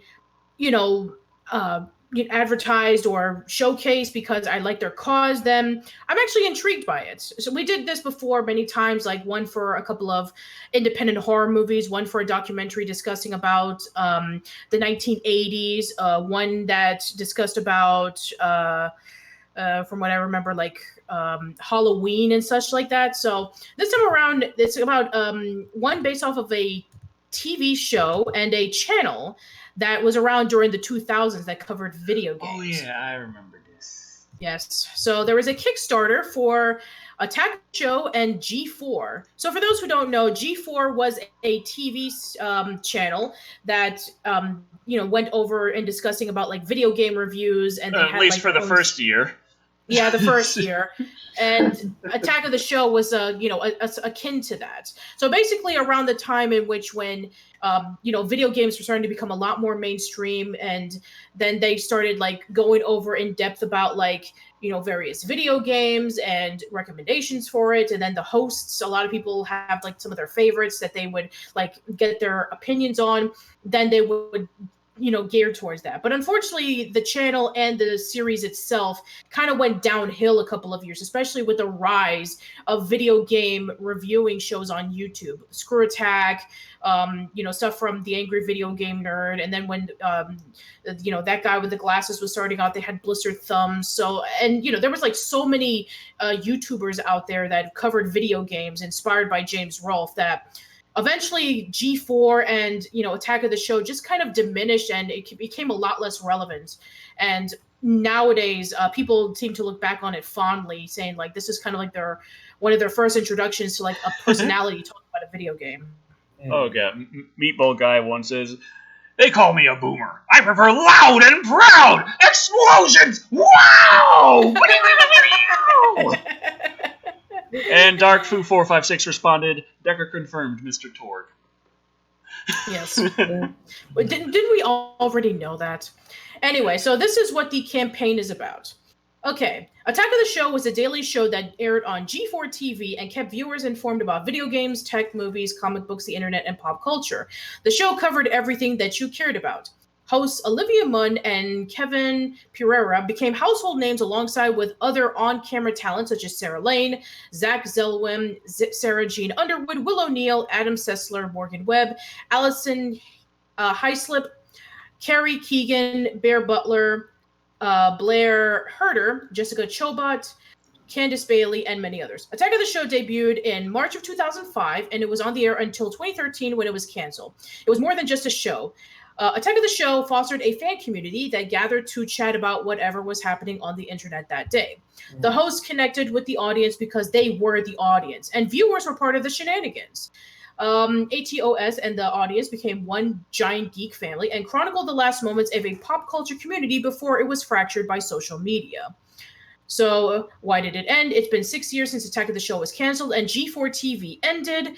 And since then, Comic-Cons everywhere, I get one question. Whatever happened to G4 TV and Attack of the Show? And this is what the documentary is about. So it's called Attack of the Doc. And it says, I appear weekly on Attack the Show, where I did the DVD Doomsday segment. When I was part of the team, I was also a fan of the show. I watched every episode and enjoyed it as much as you did. And frankly, I want answers to what happened. We will interview everyone, the writers, the producers, the executives, the people who worked on it, and the people who played recurring roles. I'll shoot a video podcast and use those interviews to make the documentary, and then share the uncut audio from those interviews with you on an official Attack of the Doc podcast. So they're basically showing you about like, what's the budget going to cover, and, what are the goals, and they've already unlocked the shooting and the travel for interviews and the Blu-ray. Right now, they are saving up for hopefully getting the next incentive being a Comic-Con and festival tour, bonus materials and extras, and footage related, making your own version of the doc. So right now, they have reached about 56,240. On Twitch, Demon Orc says, "Oh shit, it was Adam Sessler and Webb that were my favorites." And I'm thinking, you were a fan of X-Play too. So yeah, they've already got $56,242 for their documentary, which means that all they need is about 25,000 something more, so they can be able to reach Comic-Con. And yeah, as of the making of this Live and Wired, you have 3 more days if you are interested in seeing this project going. So $4.99 from Cree Nation says, Decker, can you do the Summer of Star Trek? they have enough movies for that to work. Unless you're a fan, then forget it. Unless you aren't a fan, then forget it. I'm just afraid that every time they engage in technobabble, I'm going to like comb through it and correct them the whole way. Actually, that's not like how antimatter condensing works. It's kind of like that Robot Chicken skit in which, like, you know, they were saying like, you know, it's like, you know, there was like, you remember that like Star Trek museum thing that they had in Las Vegas? And then they were like, oh, you know, it's like this amount of money. It's like, oh man, you know how many is that in Klingon dollars or something like that? And then there was this dork who said, excuse me, sir, but Klingons don't use dollars. In episode something, they use this amount of monetary things. It's like, Becker's gonna be that guy. Excuse me, you cannot warp into this because your molecules will disintegrate all over the place and it's not scientifically possible. So, yeah. So, the poll's done. Awesome. So, what do we got? Also, we have a $1.99 super chat real quick. Have you played Death Stranding? No, I haven't, but it's funny that, like, there's a lot of opinions for it, like, it's Kojima, it's overhyped, it's crap, the gameplay is just, it's a walking simulator. But honestly, that's kind of what I expected after seeing the initial gameplay trailers. It kind of turned out like I was anticipating, and I'm interested in it because there isn't a game there's no other game that I can pick up like, gee, I wonder what kind of game simulates walking my ass across a big-ass rocky landscape and having to be careful while stacking a bunch of shit on my back. It seems tedious and boring, but I'm the kind of guy who I enjoyed 7th Cross Evolution on Sega Dreamcast, just so you know. Death Stranding's gameplay actually looks intriguing to me. I still really don't care about the story, but I'm interested in the weaponized walking simulator.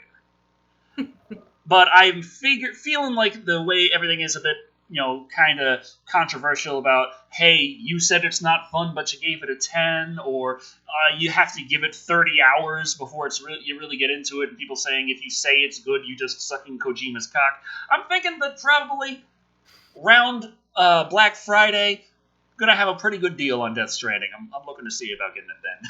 Yeah.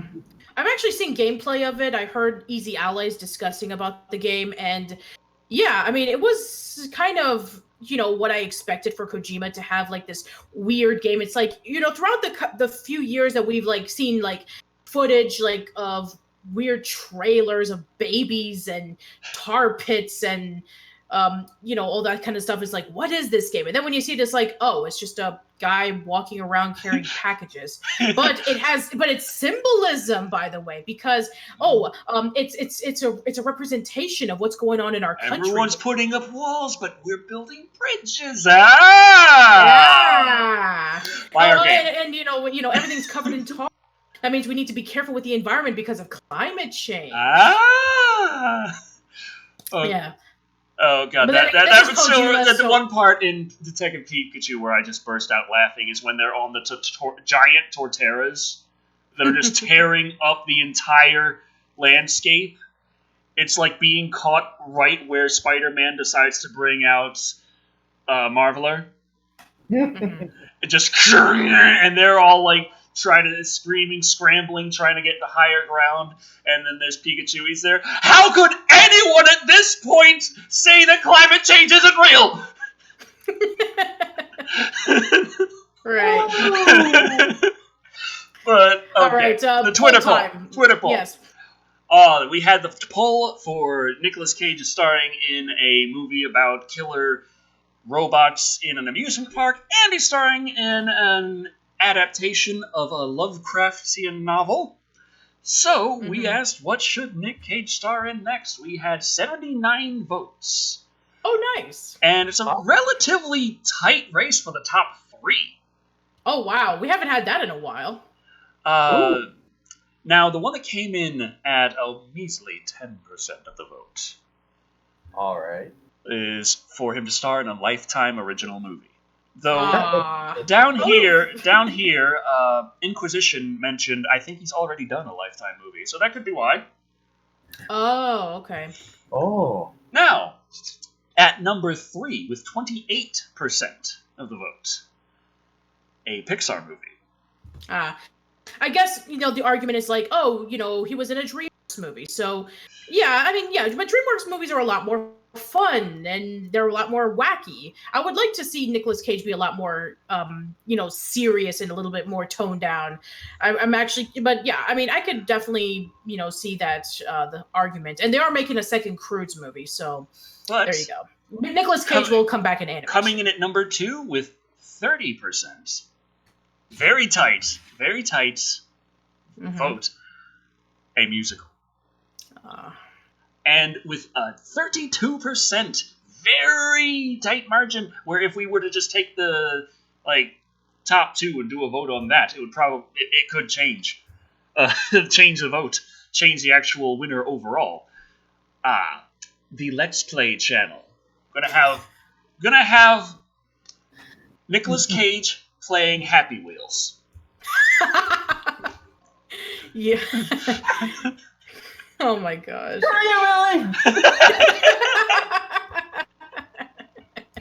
I had to. Oh my gosh. And every episode of the Let's Play is going to be like... I was still so frustrated, though, when I went to see Jacksepticeye in the How Did We Get Here tour, and I was way in the back, and there was someone screaming at the back of my head the whole time, and I got tinnitus. And everyone who went up to the stage to play the games, none of them could play. And I'm there like, I'm here with Charlie. She got the cerebral palsy. She could outplay any of those motherfuckers. Oh my gosh. I mean, I can imagine Nicolas Cage just playing like the bottom of the barrel of Steam games that nobody wants. Nerd Musk says Nicolas Cage in a movie where he joins a professional esports league. So much raging. Get on the fucking spawn! Well, you weren't on the spawn like I told you to be, and now I got a rocket in my ass!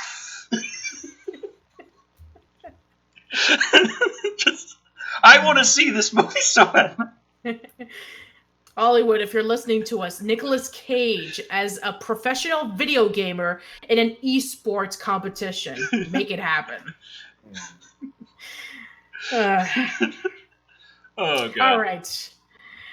Okay, well, I think we're done with that. Nerd Musk says, "My ult! I clicked my ult!" Punches a random cosplayer. Wolfwine is like, "Stop funny hopping!" Oh boy. Yikes, man. Woo. All right, let's go. We got a $4.99 super chat from Creed Nation. Oh, nice. Thank you. Face Off, The Rock, Armageddon, Assassin's Creed, Kong Skull Island. Reviews I want to see Decker do. Shall I add the rest? Oh, Face Off. Yeah, that's Nick Cage, The Rock. Isn't that also Nick Cage? I think so. Armageddon. I remember that one. Everyone's seen Armageddon. Nick Cage is not in there. Yeah, but there's lots of guys who are, and that's Bruce Willis, if I'm not mistaken. Yeah, that's Bruce Willis and Ben Affleck. Yeah, but I don't care about Ben Affleck. I know he's an important character. I know he lives, but he's not the guy I'm actually watching the movie for. Okay. Yes. Assassin's Creed, have not seen that. Kong Skull Island, have not seen that. So yeah, I'm interested. I mean, Assassin's Creed, that's a movie based on video games, so there's plenty of shit for me to talk about now, isn't there? But they're saying, I'm just wondering why he isn't jumping across rooftops chasing after a floating piece of paper that keeps running away. Like, what kind of Assassin's Creed movie is this? Yeah, right? I mean, like, he's supposed to be, jumping in haystacks, and he's supposed to be, I don't know. I haven't seen it yet, but I'd be surprised if there isn't a jump off a giant freaking skyscraper into a haystack and be perfectly fine scene. There has to be. Isn't there? I mean, don't tell me that's not in the movie. I think there is. I think like I remember that the movie was like playing like in the background once when I was in a plane, but I didn't really pay attention to see it. So I think that there was a scene where he was climbing up on a really tall building and then he just jumped off. So yeah. Meatball Guy 1 says, and both wine on Twitch says, and the missed attempts at jumping on a wall 5 times until he gets stabbed to death. Meatball Guy 1 says, The Rock is where he's with Sean Connery and they go to Alcatraz. Okay. Right. Oh, now I'm thinking of Nicolas Cage in Assassin's Creed. The cat says that why isn't he stabbing the target and fleeing like crazy? And I just like put Nick Cage in that thing.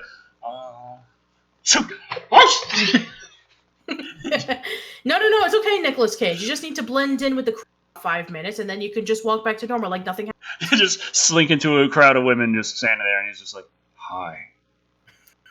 And his blood dripping down from the wrist knife onto the floor. Ignore that. That's the thing that happens to me. I'm going through syphilis. Okay, let's move on. So our next article. So that's not the only thing that's going to be coming back in terms of like sequels, because we discussed about Hocus Pocus already. So there's another horror franchise that's actually going to be making another sequel. And Creepy, this will probably be a little bit more relevant to you since you have covered the movies and briefly talked about the TV series.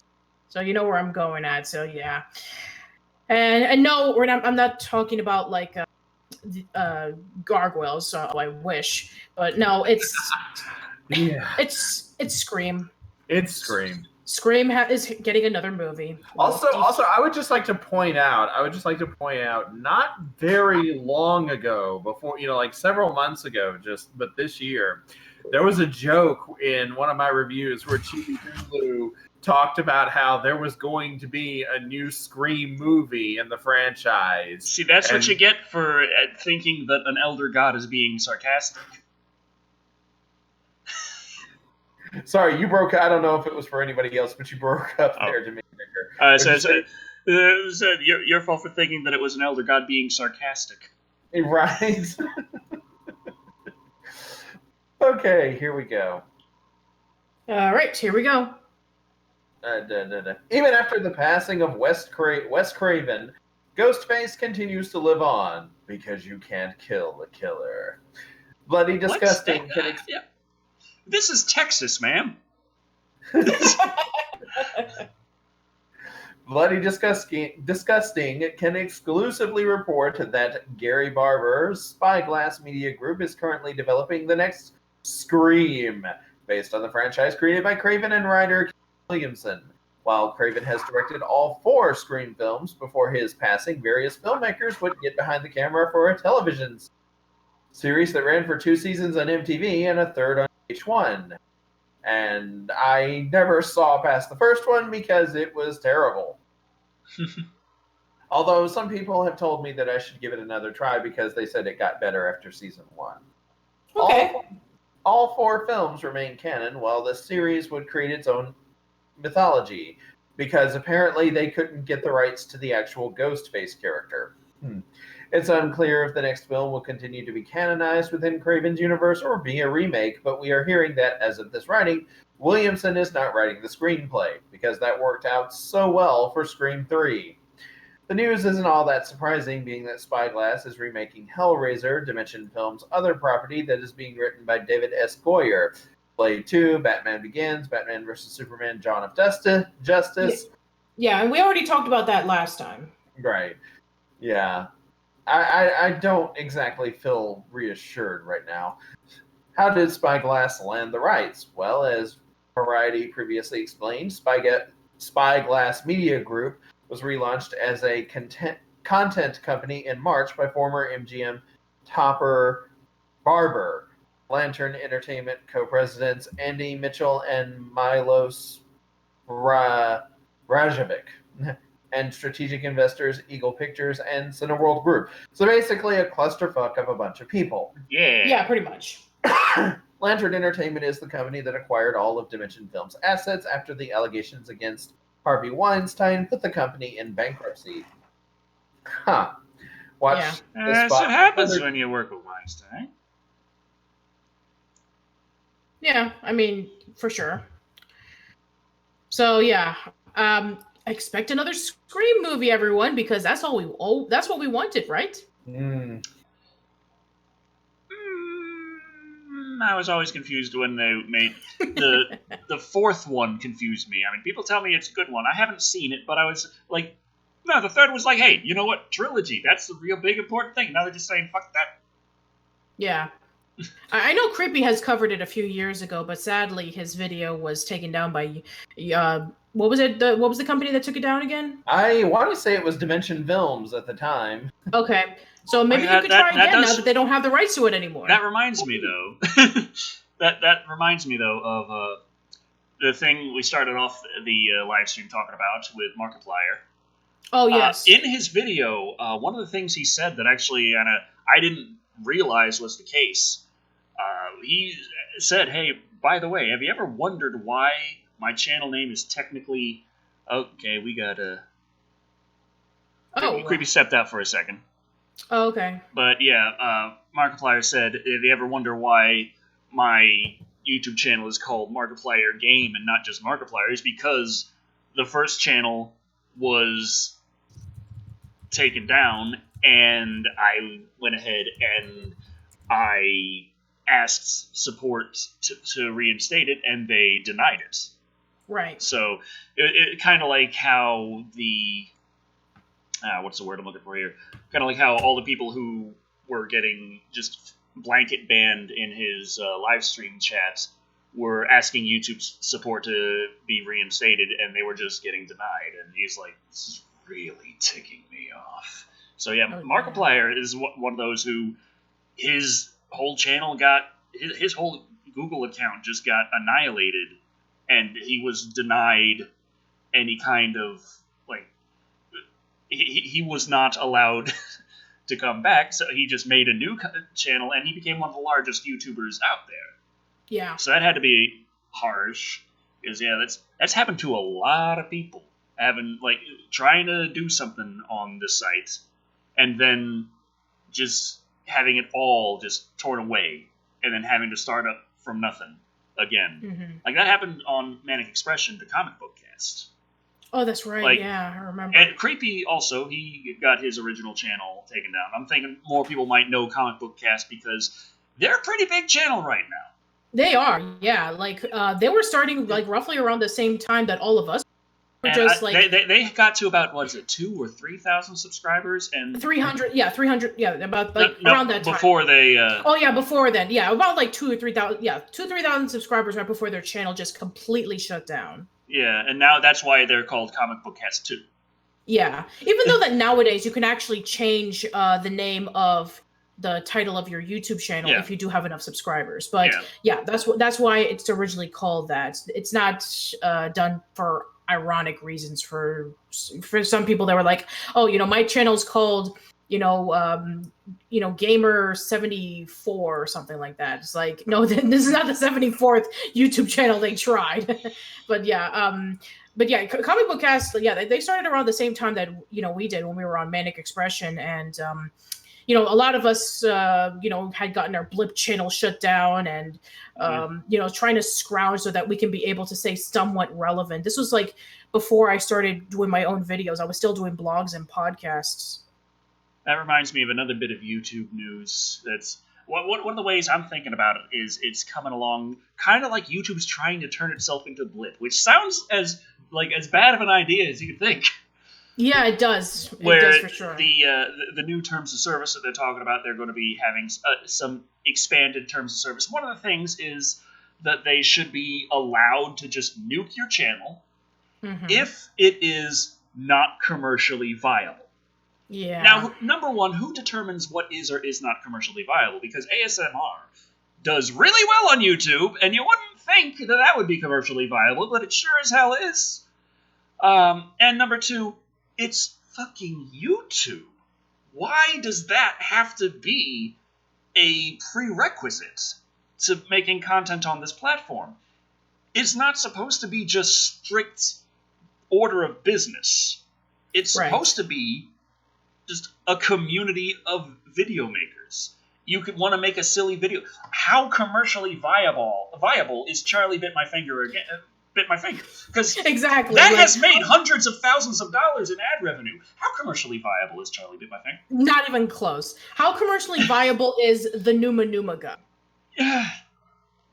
I mean, and I know that Keyboard Cat has his own merchandise, but back then it was just a fun video of a cat playing a keyboard. Yes.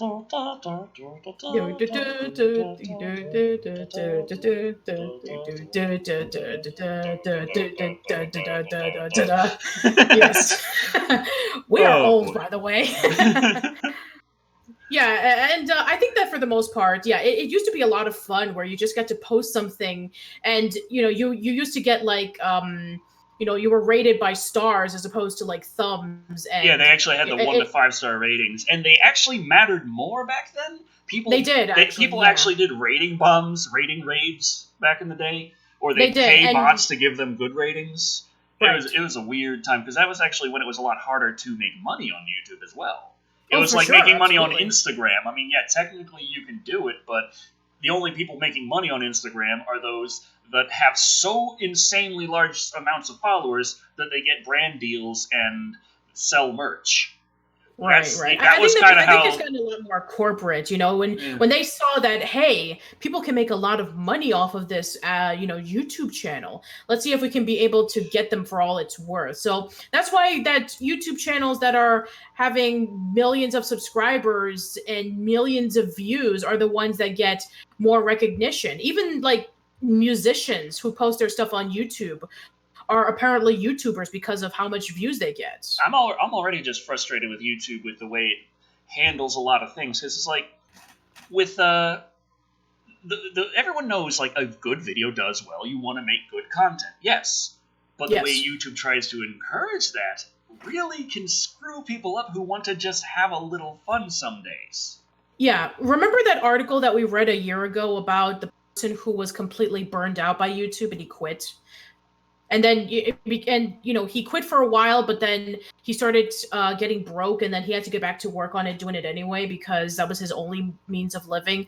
And so he would work 60 to 80 hours every single week so that he can be able to post a video every single week, whether it be like a vlog or a really good scripted video. And the demands for it were just becoming higher and higher, that he just became incredibly stressed. And the thing that he used to have fun with doing became a job that he just couldn't take anymore. And a lot of people are suffering because of that. I mean, look it up online. I think it was YouTubers are suffering from burnout. Yeah. But, I mean, it's like, everyone knows you put out a video that does well, that's good for your channel, yay. It's better for your channel than you think, which means if you put out a video that doesn't do so well, not only does that video not do well, the whole channel suffers, because YouTube's algorithm doesn't just recommend that video based on how well that video does. Your latest video, oftentimes, that watch time, that engagement, that percentage of video watched, that duration of video watched, is directly reflected on how YouTube recommends out your entire channel for the period of time that video is considered to be relevant. Yeah, for sure. And then you get your positive feedback loop if you keep consistently putting out lots of videos that YouTube likes. They'll recommend that out. Boom, you'll get that watch time. You'll get that engagement. There you go. Say you want to have a little fun, and you have a little April Fool's joke video. Yeah. It's shorter. It's sillier. It doesn't exactly appeal to what your audience has been built on, but a good amount of them, your community, will still find it entertaining. Yeah. That will still get less views, less engagement, less watch time in general, compared to the content that they subscribe for. And then YouTube will kneecap your entire channel for a good week or two for doing that. Not only that, but also the negative complaints and responses from people saying you did this. That's not what I asked you. That's not what that's just general internet producer stress. I know, but April Fools, it seems like nobody can take a joke, But yeah, you're absolutely right. That it's kind of sad that if a person has a passion project that they've wanted to do for a long time, and then there'll be a lot of people complaining, saying like, "That's not what we signed. That's not why we subscribe to you in the first place. We subscribe to you because of this and this and that." So it's like if you try to do something different, people are going to say like, "Oh, I liked your old content. Why don't you do the stuff that you used to do?" It's like during the summer of Jackie Chan, there were a lot of comments from people saying, "Hey, get back to horror." Which, was expected. That wasn't the thing that was really bothering me too much. It's like, I know I'm going to get back to horror. They know I'm going to get back to horror, I think. And, yeah, I just wanted to do a summer of Jackie Chan. But it did do less. It did get less clicks. And then YouTube started recommending out less, which meant even less clicks. And it was, instead of a positive feedback loop, the entire summer this year had a negative feedback loop. And the channel suffered greatly. Went from about closing in on 900,000 views a month to down to about 400,000. Oh man, and, that's bad. Like, it's not just the newer video isn't doing as well. It's the entire channel gets kneecapped hard. Went from a sub growth of 3,000 subscribers a month on average. Right before, it was like 7,000 subscriber boost that month, which was really good. But that was that was clearly an outlier. But after the summer of Jackie Chan, it went down to about 700 subscribers a month. Oh, wow. Huge decrease. For sure. it's just the way YouTube does it. It's like they're trying to encourage good videos, but the thing is, when you treat the entire channel based on that, you make people who are terrified to branch out. Yeah, terrified to try new things, terrified to have fun. And that's not a good environment to be in. It's not. Like, for example, I worked on a new series for my channel called Heroic Gem or Junk, where I discuss about like obscure, forgotten superhero TV shows, movies, etc., etc. And I posted up the very first episode where I cover something that I usually never covered on my channel. Joseph Steele's asking what happened to Creepy. Creepy mentioned to us that there was a thing going on. He might need to step away for a while. It's just important stuff in his life right now, so please understand. Yeah, he'll be back in a bit. Don't worry. But yeah, I think that what happened was so that got for that 1 month that video was up there, it gotten like around 500 views. But then when I posted up a video that was blocked from my channel for about 3 years, and I re-edited it, and it was stuff that I have covered before extensively, and then people were like, "Oh, this is stuff that I want to cover," and like 2 weeks, 2,000 views. So it's like, it kind of like backed me in a corner, saying like, "Oh, we expect you to cover this thing, and we'll only watch it if you cover this thing." Which I do have I do have some followers who say, for my podcast, I will only listen to the podcast based off of topics that I'm interested in. If I'm not interested in it, I will not listen to it whatsoever. And I think that's completely fair to a listener. One should not, if you're a fan of something, you shouldn't be just expected as your duty to consume everything they put out.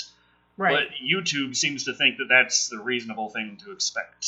Yeah, I know that. Fun. Creed Nation gave us $4.99 saying, "Decker, if you do the summer of Nick Cage, you better have Con Air on the list. Best film with Cage, John Malkovich, and Steve Buscemi to me." Oh, John Malkovich. I'm a fan of Malkovich. I just Malkovich is a great actor, and he does crazy enough. He's like unassuming crazy. Like Nicolas Cage is, this guy's out of his goddamn mind. Kind of like Jack Nicholson. Or Nicholas. Is it Nicholas or Nicholson? Nicholson. I keep getting confused.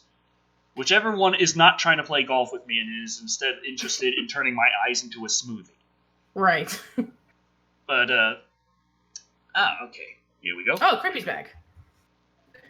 To give everyone a idea of what just happened, I got a message from someone via text. A friend had gone missing, and apparently no one had heard from them. I got information about what had happened. Apparently they are fine. That's good. Good. Yeah, I won't go into any more details now. No, please don't. As long as they're okay, that's right. I'm happy. Right. I'm really happy. Yeah, but that because something happened in my neck of the woods where a 3-year-old girl was missing for a few days. Mm. They found her dead in a dumpster. Oh. So I take a news reporting class, and I've been hearing about this news for about a month. So the fact that somebody was missing and they were found, is like, that is the biggest relief that you can imagine that I can hear about right now. So thank you, Creepy. Yeah, I found this out earlier today, like several hours before Live and Wired started, and to be honest with you, I couldn't even get any work done today that I'd planned to, because I was just so, I spent most of this afternoon just in a state because I was worried about them. So the reason why I hung up is because I got news about it, so I had to get out of it. Of course. I'm just really happy that things. Yeah. So that was why I left the call. I apologize to everyone watching because I just suddenly dropped out. It wasn't. I hope everything is okay. Everything's fine. We're just talking about YouTube. Yeah. Oh, goody. I came back for this. Well, the conversation just kind of naturally went in that direction, so I was like, hey, yeah, by the way. Yeah, we were talking about Markiplier, so... Yeah, Markiplier, Creepy, in his video discussing the things that happened with his fans during his live stream, he was saying it personally means something to him when they apply to have their accounts reinstated and are denied, because the name of his channel is Markiplier Game. And the reason for that is that his original channel was just called Markiplier, but YouTube completely locked out his Google account, his AdSense, everything, just completely, you don't have any of that. And he requested for it to be reinstated, like, what's with this? Just blanket ban for no legitimate reason. Like, all these things aren't really issues here, guys. I'm just playing games. It's okay. And he was denied and had to start a new channel and start over from scratch. Right. As I understand it, his original channel was eventually unlocked, but this was only after he, this was like a year or two after he had started been doing Let's Plays, and he was getting pretty big. And so becoming one of the largest creators on the platform. Yeah, for sure.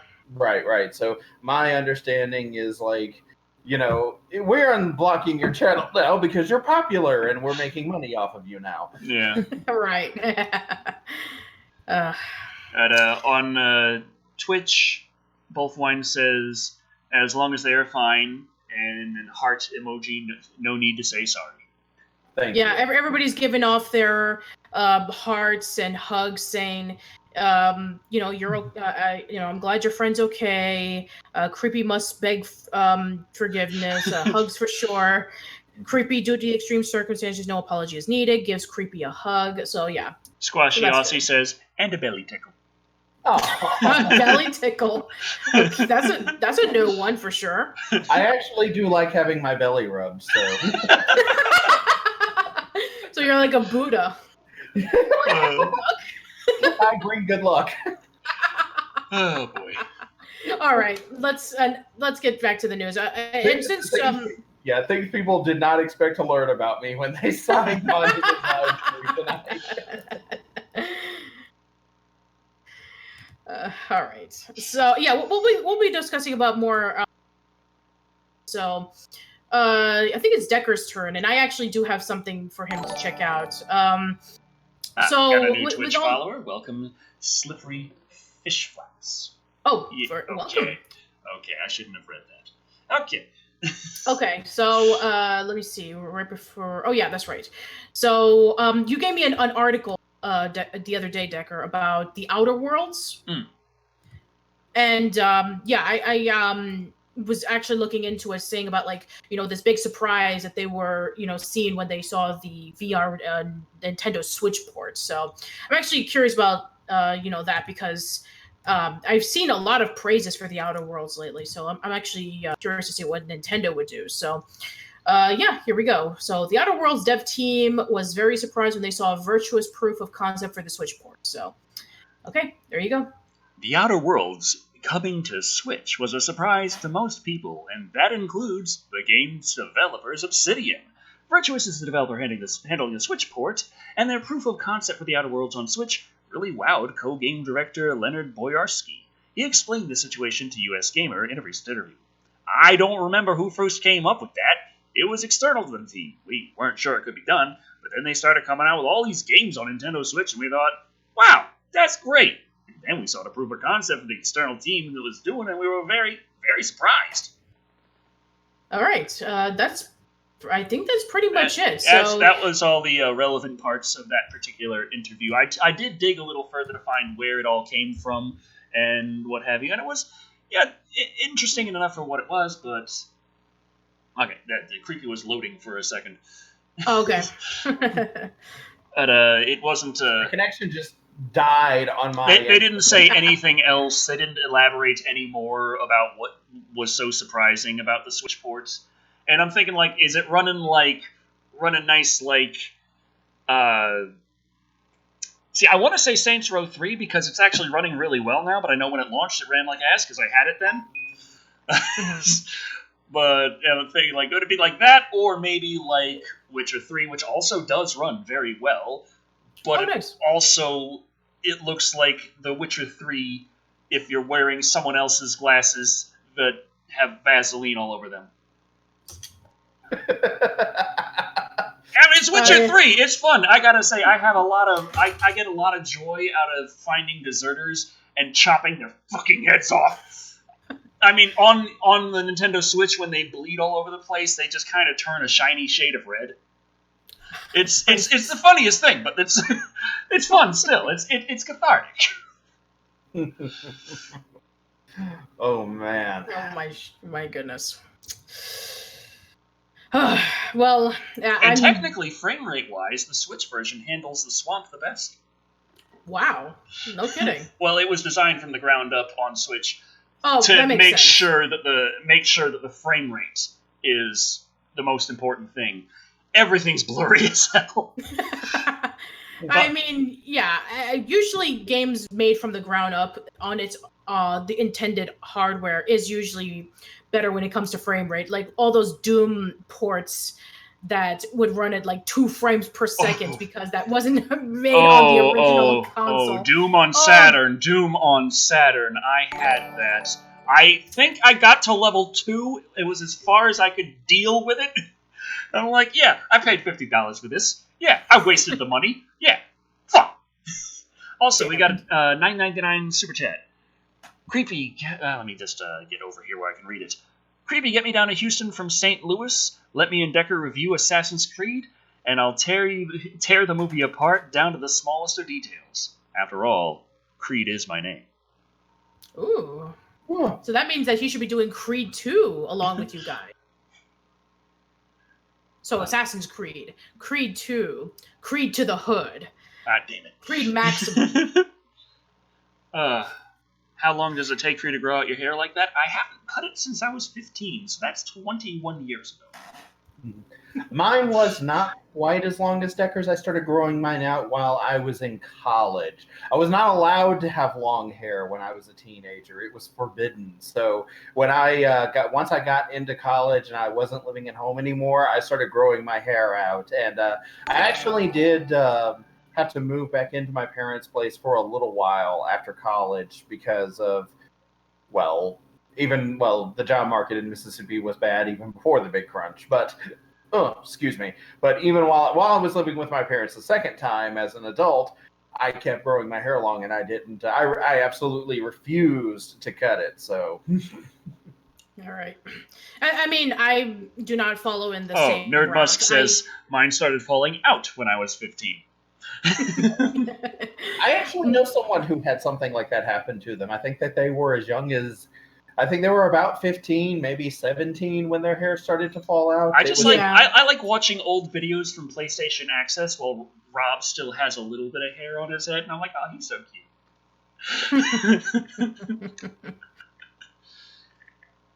Yeah, I usually cut my hair because I usually like my hair grow all the way down towards my back. Like I grow it pretty long. So sometimes it could be a little bit hard to handle. So I usually, every couple of years, I cut it shoulder length, and then I donate my hair to Locks of Love.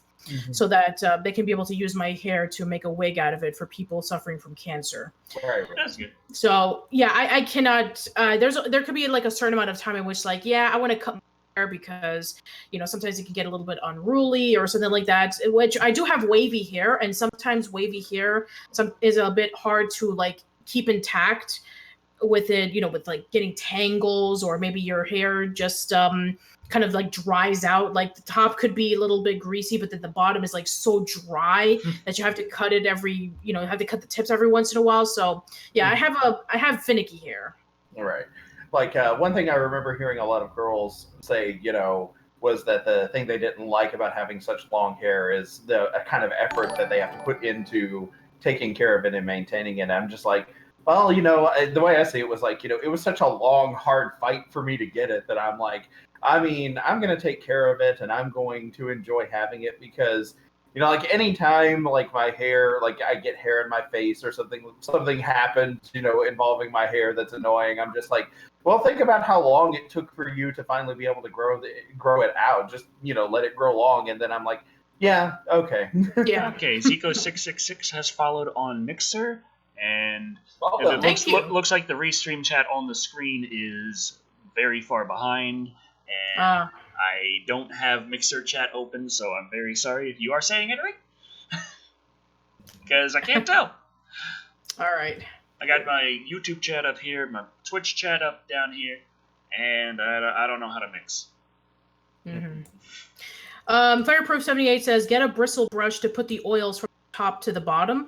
I will do that. I do have a very sensitive scalp, though. So, any kind of bristles that are like very pointy, I do tend to have, I tend to stay away from. I do have like I'm just happy. I have with, like a very sensitive.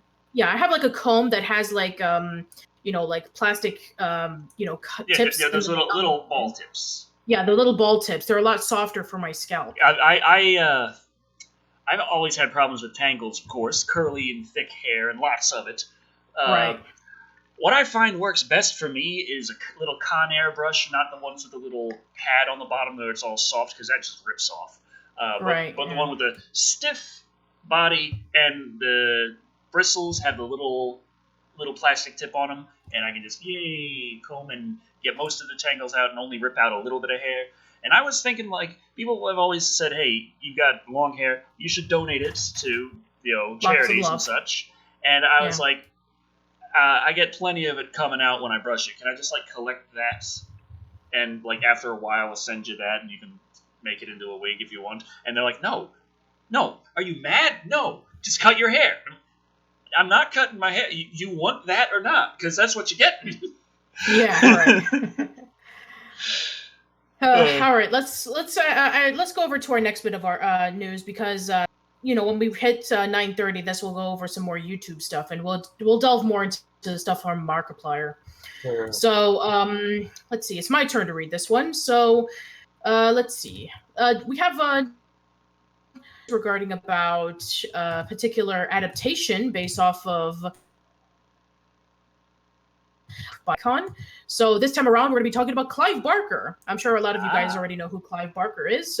We have Nightbreed and the Hellraiser series, and he has written his fair share of books over the years. So Hulu is going to adapt one of his books into a feature film.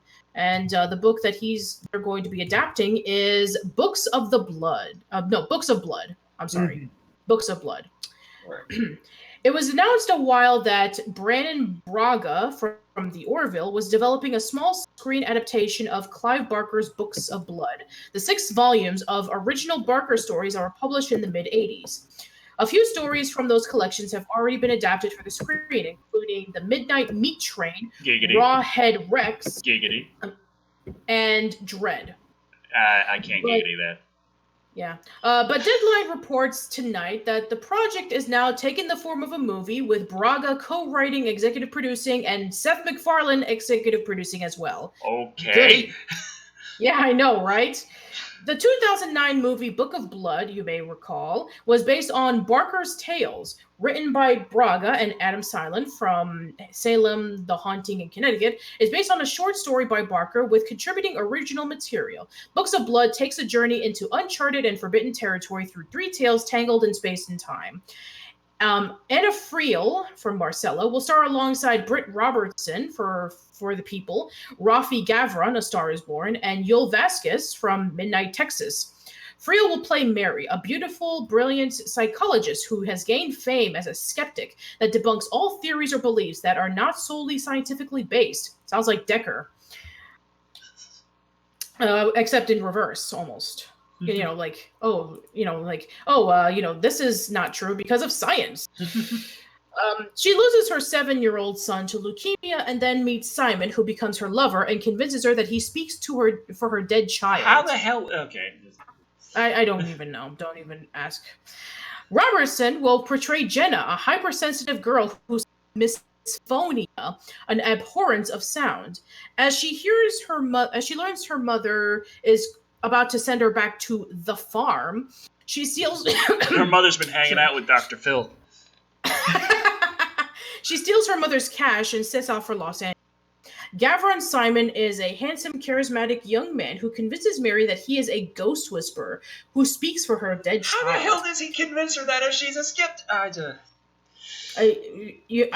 good is the D? I want to know. Is this D that convincing? I must try it. Yes.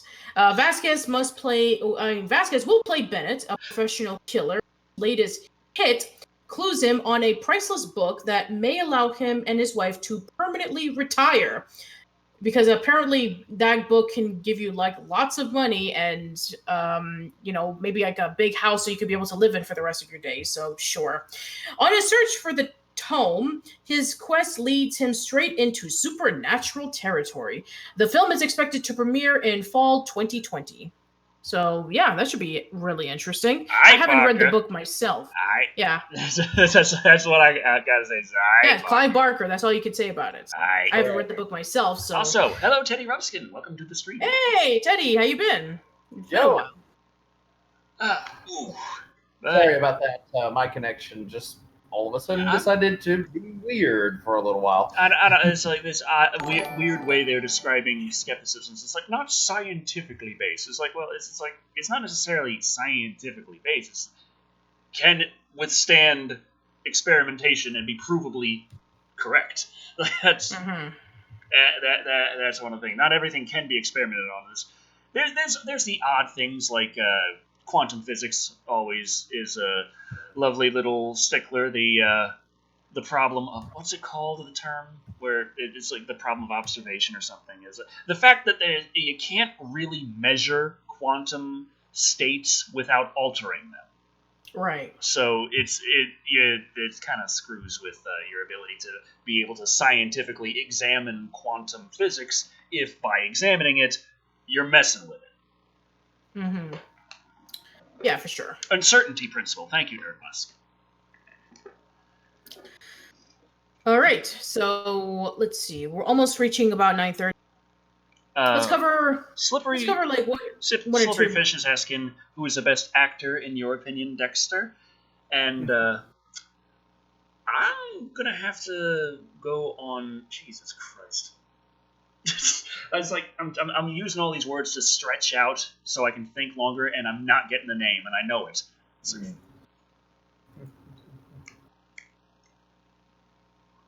James McAvoy. There we go. Oh, that's a good choice. Yeah, for sure. I've just been really impressed every single time I've seen him on screen. Mm-hmm. Okay. Anyone else have any particular favorite actors, or any, not necessarily favorite, but opinion of who is the best? Oh, that's really hard to say. Can anyone recall Barker's Lords of Illusions? Asks Motorcycle US on a $2 super chat. No, sorry. Lords of Illusions. I gotta read more, like everything. I thought you said that you don't read. I read a couple of Diablo 2 novels. Okay, that counts. and a little red wall, the tagger on. Okay, yeah, okay, that's fine. I did read Clive Barker. I did start reading Clive Barker's stories. I want to say it was either in like after I got into college or while I was in like my junior, senior year of high school. It was, somewhere around in that age group. I was between the ages of 16 and 22, we'll say.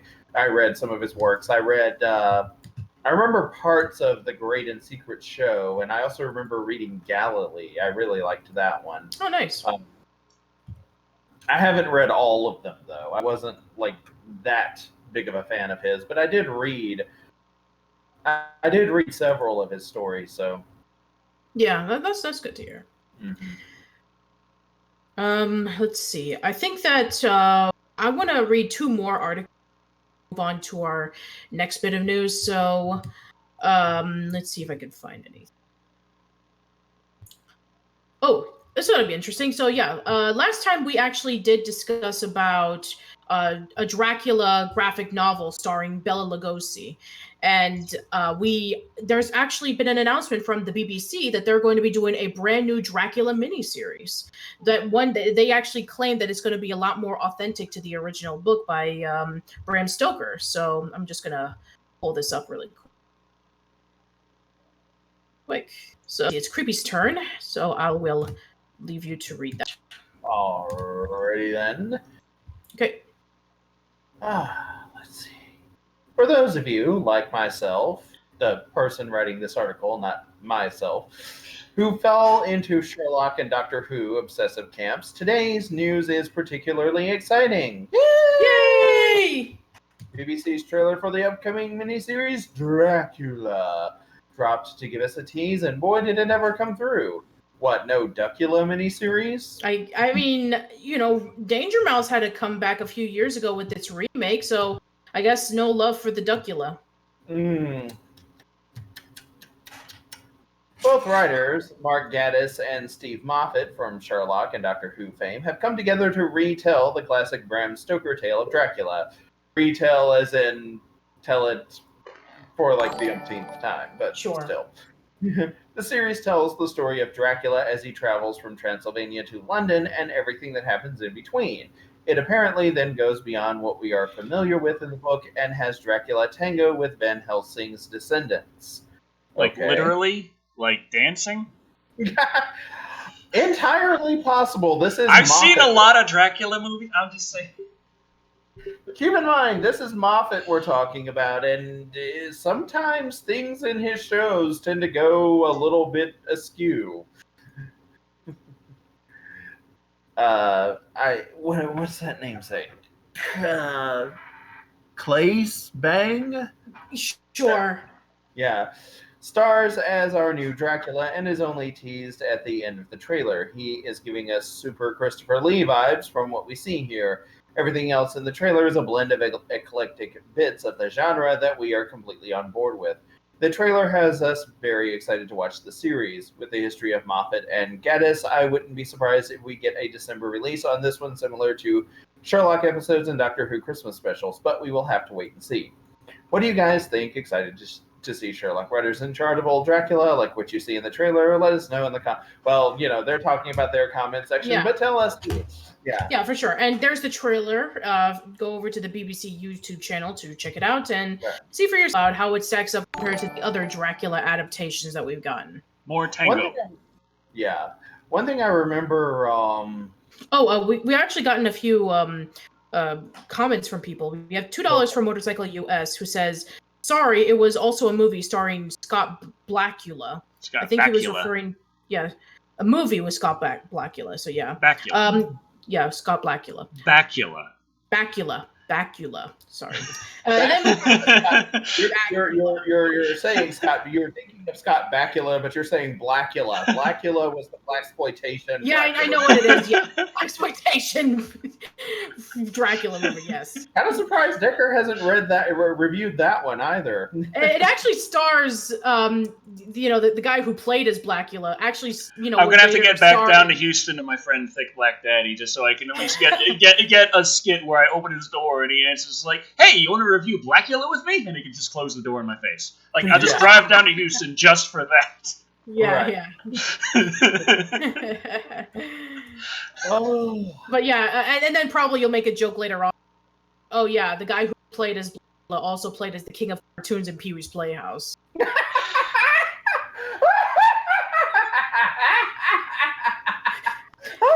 joking, by the way.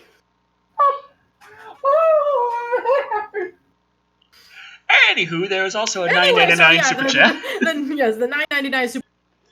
Creed Nation. Idris Elba needs to star as my main character in my Star Wars trilogy when Hollywood runs out of ideas, of course. You can find and read them at archive of our own author named Creed Nation. Creed_Nation. Thank you, Creed Nation. Yeah, so Idris Elba. Idris Elba in a Star Wars fan trilogy? I don't know. I could be interested in that. Sure. I mean, see what at happens. This point, why not? I mean, the guys behind trilogy of their own, but they left the project and so canceled. Okay, so, I knew what you were talking about, so I understood enough, but it was cutting out very important parts. Oh yeah, sorry. Okay, so the guys from Game of Thrones, the guys who they were going to do a Star Wars trilogy, and they left the project, and now that trilogy has been canceled. So Creed Nation, you might as well put your own trilogy because apparently Hollywood wants a new Star Wars trilogy, and let's pitch in Idris Elba, and I'm sure everybody will love it. We can have motherfucking lightsaber hands. Well, I mean, we already have with 4 lightsabers and 4 hands with the. Yeah, so we already have that. We need something a little bit more creative. Nerd Musk says Edward lightsaber hands. Edward lightsaber hands. Edward scissor hands from the future, because that's what everybody wanted. All right. Let me see. I think we'll cover one more, and this actually I want Decker to read because it involves with lots of Romero. complicated names. Huh? Lots and lots of complicated names, and you just want to hear me stumble and laugh at me? No, I was gonna say that it has something to do with John Romero being inspired to do FPS inspired by Doom Quake, and I knew that you liked Doom, so John Romero. Oh, okay. Don't worry, we'll get to the YouTube stuff later, and then we can just sit in the corner and cry. All right, so let's in the meantime, John Romero. Here we go. As a designer, okay, never mind. Yeah. John Romero is considered one of the most influential figures in FPS gaming, having worked on various projects at id Software such as Doom, Wolfenstein, and Quake. Despite already leaving a significant legacy in the gaming industry, Romero continues to work diligently in games, such as with the upcoming strategy title Empire of the Sin, a new FPS inspired by the classics. However, it seems that a recent Reddit AMA with John Romero has revealed another project he has in the works. User Core Epiphany asks Romero, "How do you feel about the new Doom series, and would you ever create a new FPS in the likeness of Quake?" In response, Romero had the following to say, "I really like the new Doom 2016, and from what I can see of Eternal, it's going to be a winner as well. And yes, I do have a design for an FPS in the style of Doom/Quake. Digging a little deeper, we can find out this is probably not a game coming out soon by any stretch of the imagination." Great. Later in the AMA, there's a spot where Romero may be alluding to the design doc still not being finished. Probably not Daikatana 2. Hopefully not. Well, yeah, Doom, Quake. The two of these games have something that is very not Daikatana 2. Very not Daikatana. Namely, they're fun. Yes. Okay. Motorcycle US gave us another 2. Just for Decker, wood chipper with lightsaber blades. Ooh, yes. That would be in my Star Wars. We're putting that on the list, by the way. Thank you very much. $4.99 from Creed Nation says, but here's the thing. The Star Wars stories I wrote are a continuation after Rise of Skywalker, so there is a problem with that. Okay. I see. I'm sure that you'll probably, write something around it. I mean, we didn't expect a situation of the Return of the Jedi, but here we are. And if you're hoping or dreading that it might be a sequel to Daikatana, Romero confirmed that it won't be in the following quote: "I've gotten the question about remaking Daikatana or making a sequel to it, but there is just no viability to the idea. When Daikatana came out, the industry reviled the game and trashed it in all forms of media. Even though it's been 20 years, the stigma hasn't gone away.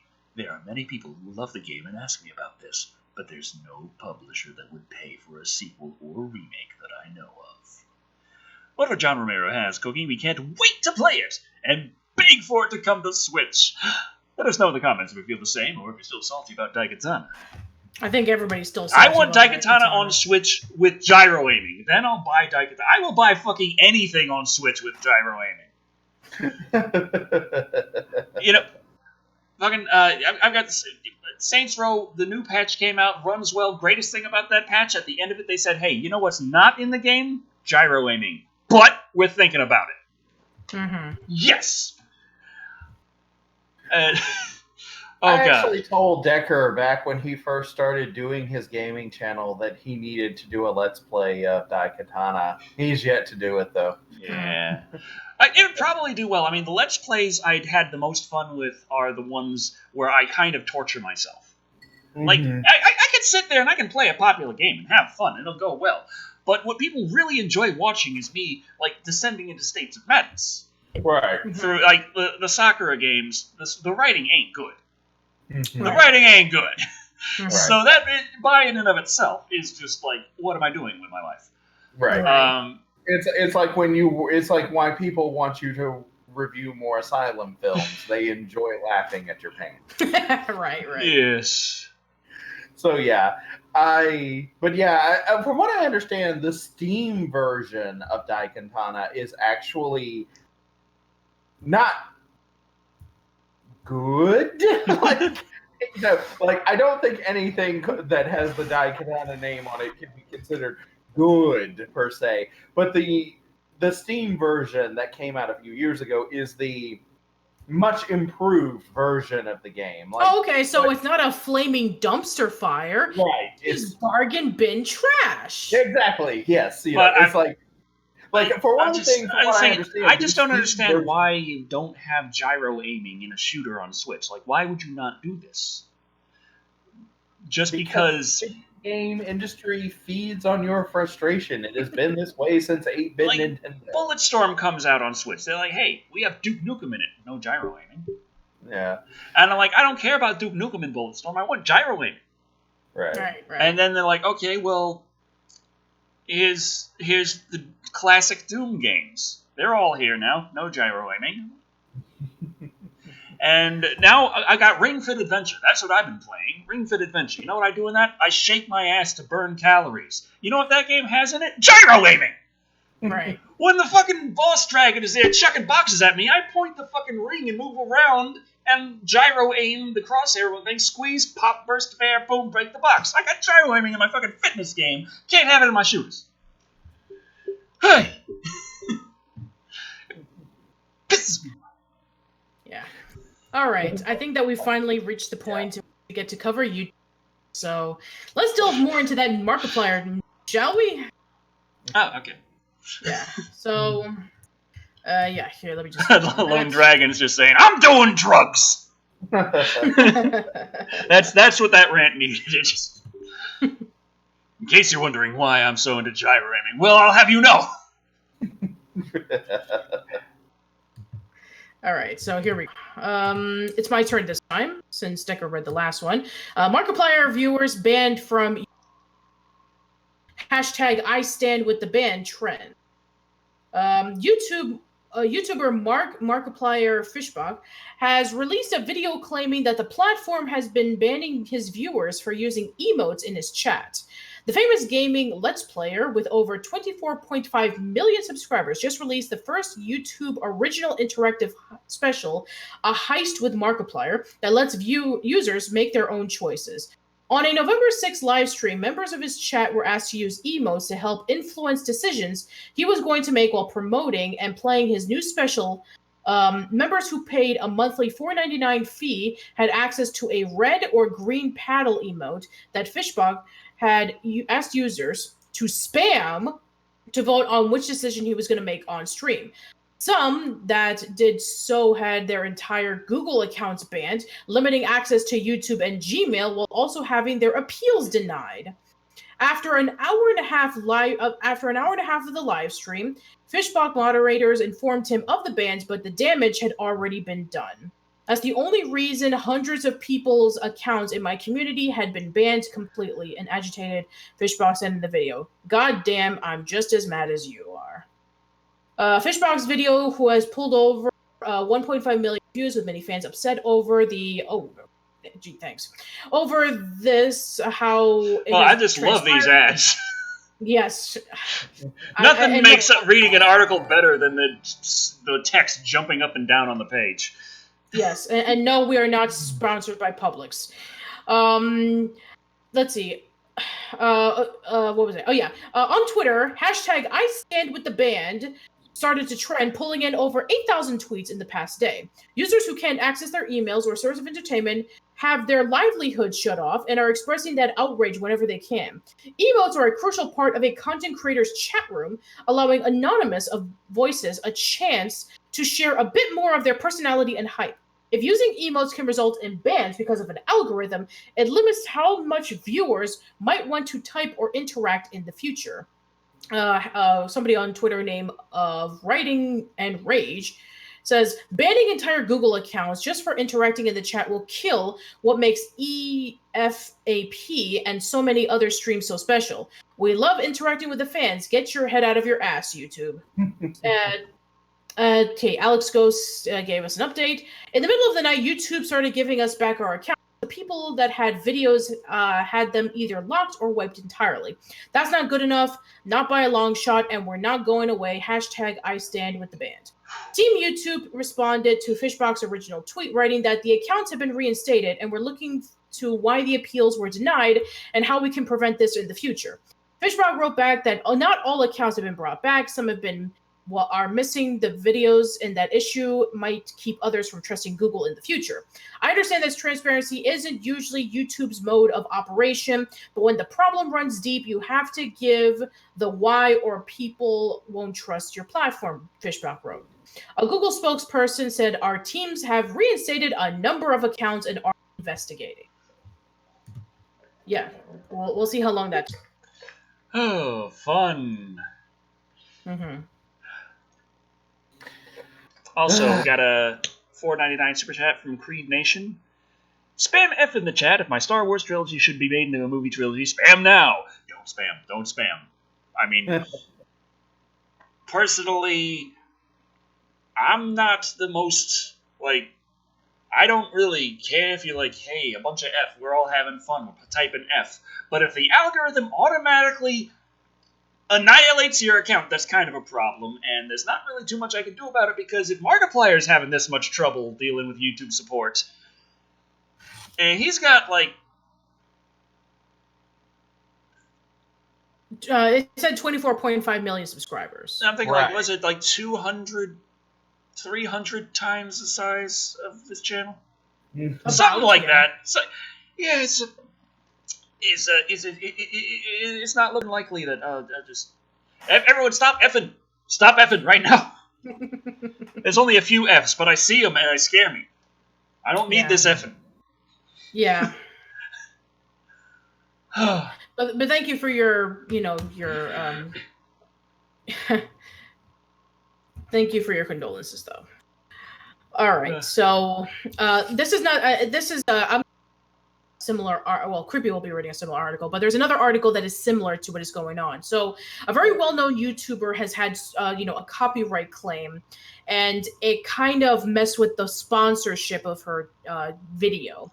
Apparently YouTube is not only affecting Markiplier, but is also affecting Lindsay Ellis, formerly known as the Nostalgia Chick from Channel Awesome. Shin Kong on Twitch says, somebody Photoshop Decker bald. I don't think so. No, why would you do such things? That is nightmare fuel right there. I've done too many drugs!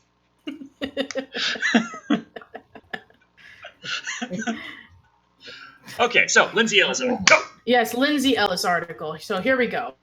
Prominent YouTube creator Lindsay Ellis is challenging a pop-up ad. That's it. I've had enough. Look, here's the thing. I know a lot of people are saying oh, it's no, I'm not using ad block. I already explained earlier why I won't use ad block. Because, if I want to watch a video and I want, the people that I respect, to get ad revenue so they can be able to make a living, then that's why I'm still keeping it. So, yeah. So basically, I'm just going to skip through that, and I'll just let Creepy read the articles, and, ads be damned. So, okay, Creepy, go ahead. Here we go.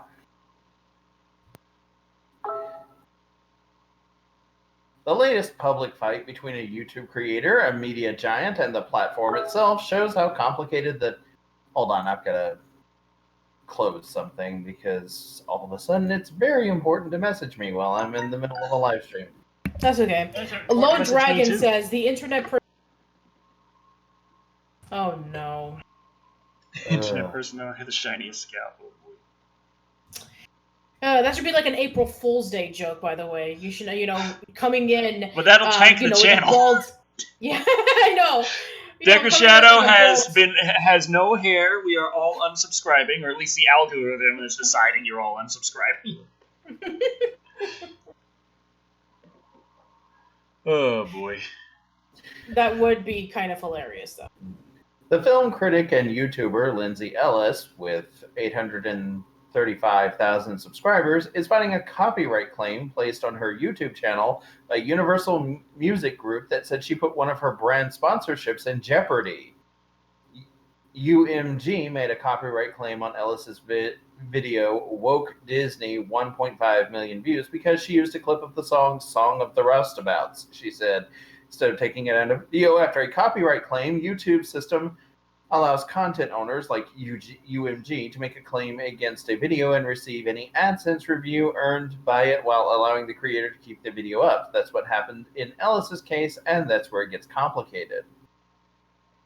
Before UMG made the claim, Ellis's video wasn't running ads. There's a reason for that. The video contains a sponsorship with the audiobook platform Audible, and her contract said there couldn't be other in-video ads on it. That meant that when the YouTube put ads on the video, whose revenue went to UMG, it put her in violation of her contract, she said. It's not just the loss of income, it's a breach. It's a contract in breach, Ellis told Business Insider.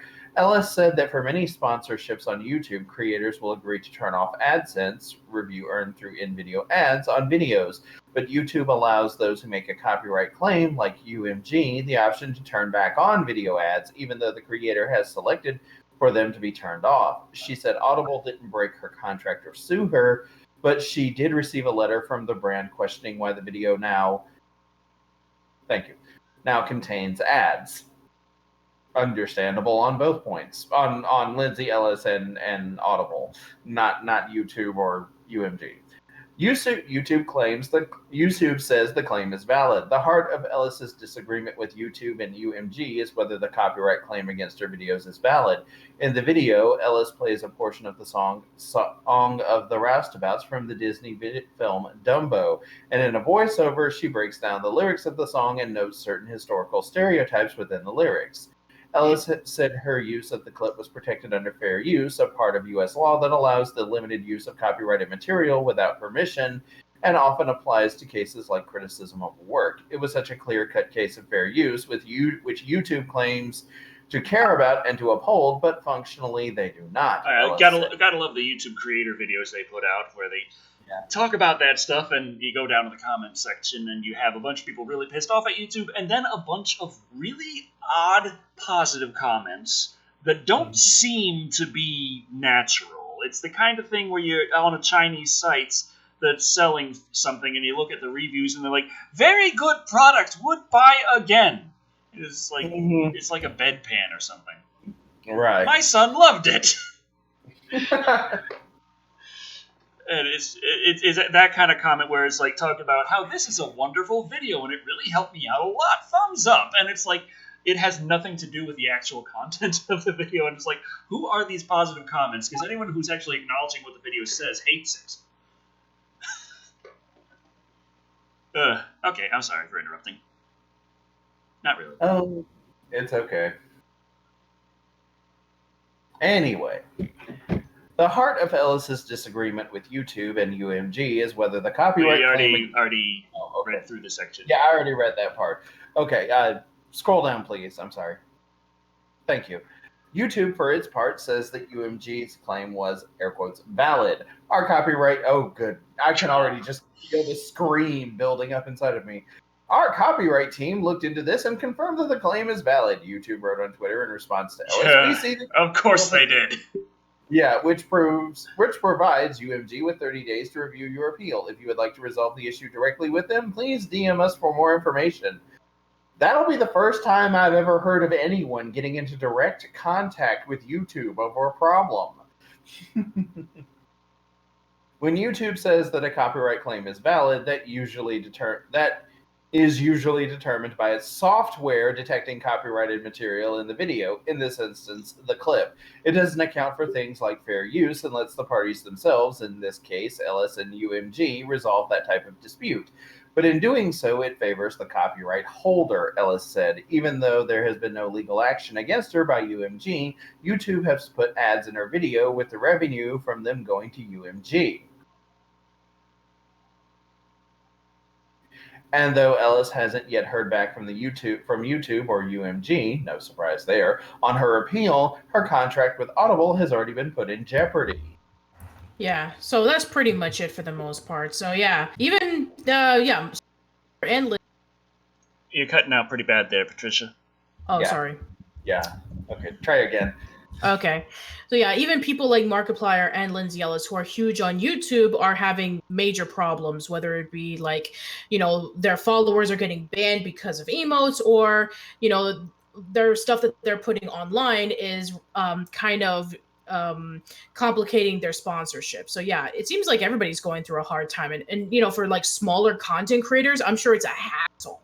I mean, like this, I'll be honest with you. I always get a little apprehensive whenever stuff like this happens because, I mean, if this kind of stuff is happening to the major leaguers, imagine, think of what it could mean for any of us. Yeah. I mean, that's, for sure.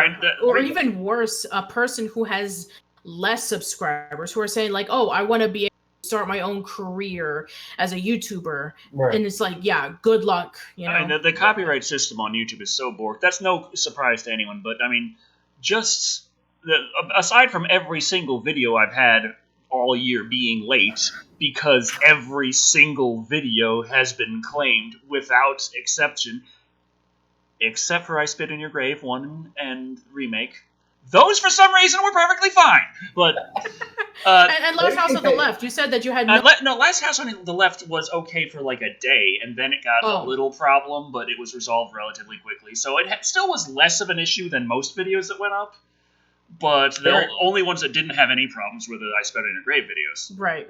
Very, very quickly, Decker. Maybe it was because so little footage of the actual movies made it into that review. That could be it, I guess. Yeah. But yeah, I mean, like, there was always this preconceived notion among all of us and, a lot of people who just watch YouTube videos in general. But there was this idea that if you got up to a certain point, like if you hit a certain number of subscribers, then they start to leave you alone. And now it's what makes sense. Like, right, sure. This must be a big, hard job for them. So, of course, they're not going to trust just Johnny. I started my account 2 days ago with this copyrighted material. It would maybe be the actual movie. But me, I've been doing this for 10 years, and I have 100 and some odd thousand subscribers. Yeah. Surely they're going to err on the side of I'm on the up and up. Nope, no, they aren't.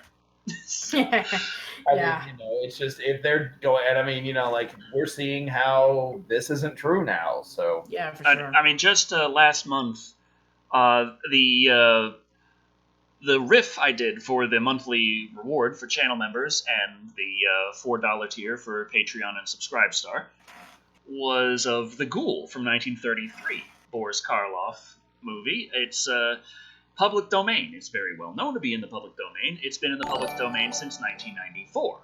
That didn't stop it from getting 2 copyright claims on it. Right. One from a film company and one from a TV company claiming an episode of their show from 1980 of the show that didn't exist until 1955 covering the movie in some manner was actually, I was using clips from their show even though I was actually using the public domain movie that those clips came from. Yeah, and my favorite thing of all time that gets blocked for absolutely no reason, public domain, like royalty free, saying like, oh, this music is owned by this person Uh, and this company. It's like ad rights for ad rev for rights holder, ad rev for third party. Those are my favorite fucking companies to deal with. It's like they've been around for years. They are clearly violating copyright law. They are breaking federal law with the shit they do by just forcing their ads on other people's stuff. They are breaking our copyrights. But yeah. evidently that doesn't fucking matter. Yeah. But the thing with Creed the ghoul riff though was my claim, my response to the film company that was claiming it. They rejected that and they threw 10 ad breaks in the riff that I had no ads on because it was a reward tier for people who are already donating money. I don't need their third of a cent to make their day that much shittier when they go to watch the riff. And they put 10 fucking ad breaks in the riff. And it's like, dear God, I've never seen this many ad breaks. Yeah. And I'm still fighting this. I'm still fighting the thing. I said they haven't responded to the last one, but I pointed out, okay, this was made in this country at this period of time. These people, the copyright law at this point is regarding this and this, which has a 50-year spot from the time of this and time of that. This person died then, and within 50 years, all these people died here, there, and there, which makes this work public domain as of 1994. Right. So. I'm like, please take me to fucking court, you parasites! Creed Nation gave us $4.99 saying, need to know, regarding my Star Wars trilogy, can Idris Elba do an American accent? I know he's British after all. I would think so. Yeah, I think he can. You'd be surprised about how many British actors can pull off an American accent very well. Well enough that you don't really even realize it. They've been in so many American movies, and then they go and they're at an awards ceremony and they're giving an interview and they're speaking in their natural accent, and it's like, whoa! Yeah. It's become almost like a prerequisite for any professionally trained actor to, or at the very least, if they're not born in the United States, if they do speak English, but they're not born in the United States, they have to be able to project a passable American accent. Unless they're playing an evil character. Unless they're playing an evil character, in which case the English accent is encouraged. Because as we know, English accents automatically make you sound both more evil and more refined. Or either that, or you're in a period piece. That too. Yeah. Or, both of those two can overlap, though. So, yeah. Sure. I mean, you can be like this burly redneck character from Liverpool, but the minute your mouth opens, you're like, I do say, you are really beginning to vex me. Yes. I mean, it is a very, I mean, like for Americans, there's only like one English accent. There's like, in England, there's something like 50 of them. Yeah, there's British, there's Cockney, there's, I don't even freaking know. Yeah, this is not a huge country, like compared to the United States, England is not that big. So like, you can say Southern accent, but you can also say Texan accent and New Orleans accent. Right. Yeah, for sure. Like, I mean, I've been told for most of my life that I do not have a very thick Southern accent, but I can pull one off. I can pull one off a little bit. I mean, I'm not that great at it, but I can, a little bit here and there. It's a natural. Yeah. I just kind of slowly picked up a Southern accent coming down here, but it's usually when I shut up. No, I never. I'm saying when I get flustered, I got to speak really fast, so it comes out a little bit and it makes them sound a little bit like boom how. Everyone sounds like, okay, boom how. I want to say what they're going on. Yeah, what he said. Somebody born and raised in New York. I don't have a New York accent, but listening to my aunts and uncles talking all the time about how they're going to be rooting for the Yankees and they're going to be getting some coffee over at the corner. So I do pick up some kind of quirky mannerisms every once in a while. Bullfwine says they lived in Kentucky for 5 years and still get a little drawl that appears out of nowhere even after 15 years. Right. My dad still has his New York accent actually. So, he can, sometimes I do get it. They say that when we moved down from Vermont, I was the one that held on to his northern accent the hardest. Oh, wow. Yeah, I mean, they say that my accent. Creed Nation dropped $5 and said Idris Elba will be 2 characters, good and evil. Oh. So it's speaking an American accent for the good, or maybe we could throw that on his head, and the English one will be the good one. Yeah. American will be evil. There we go.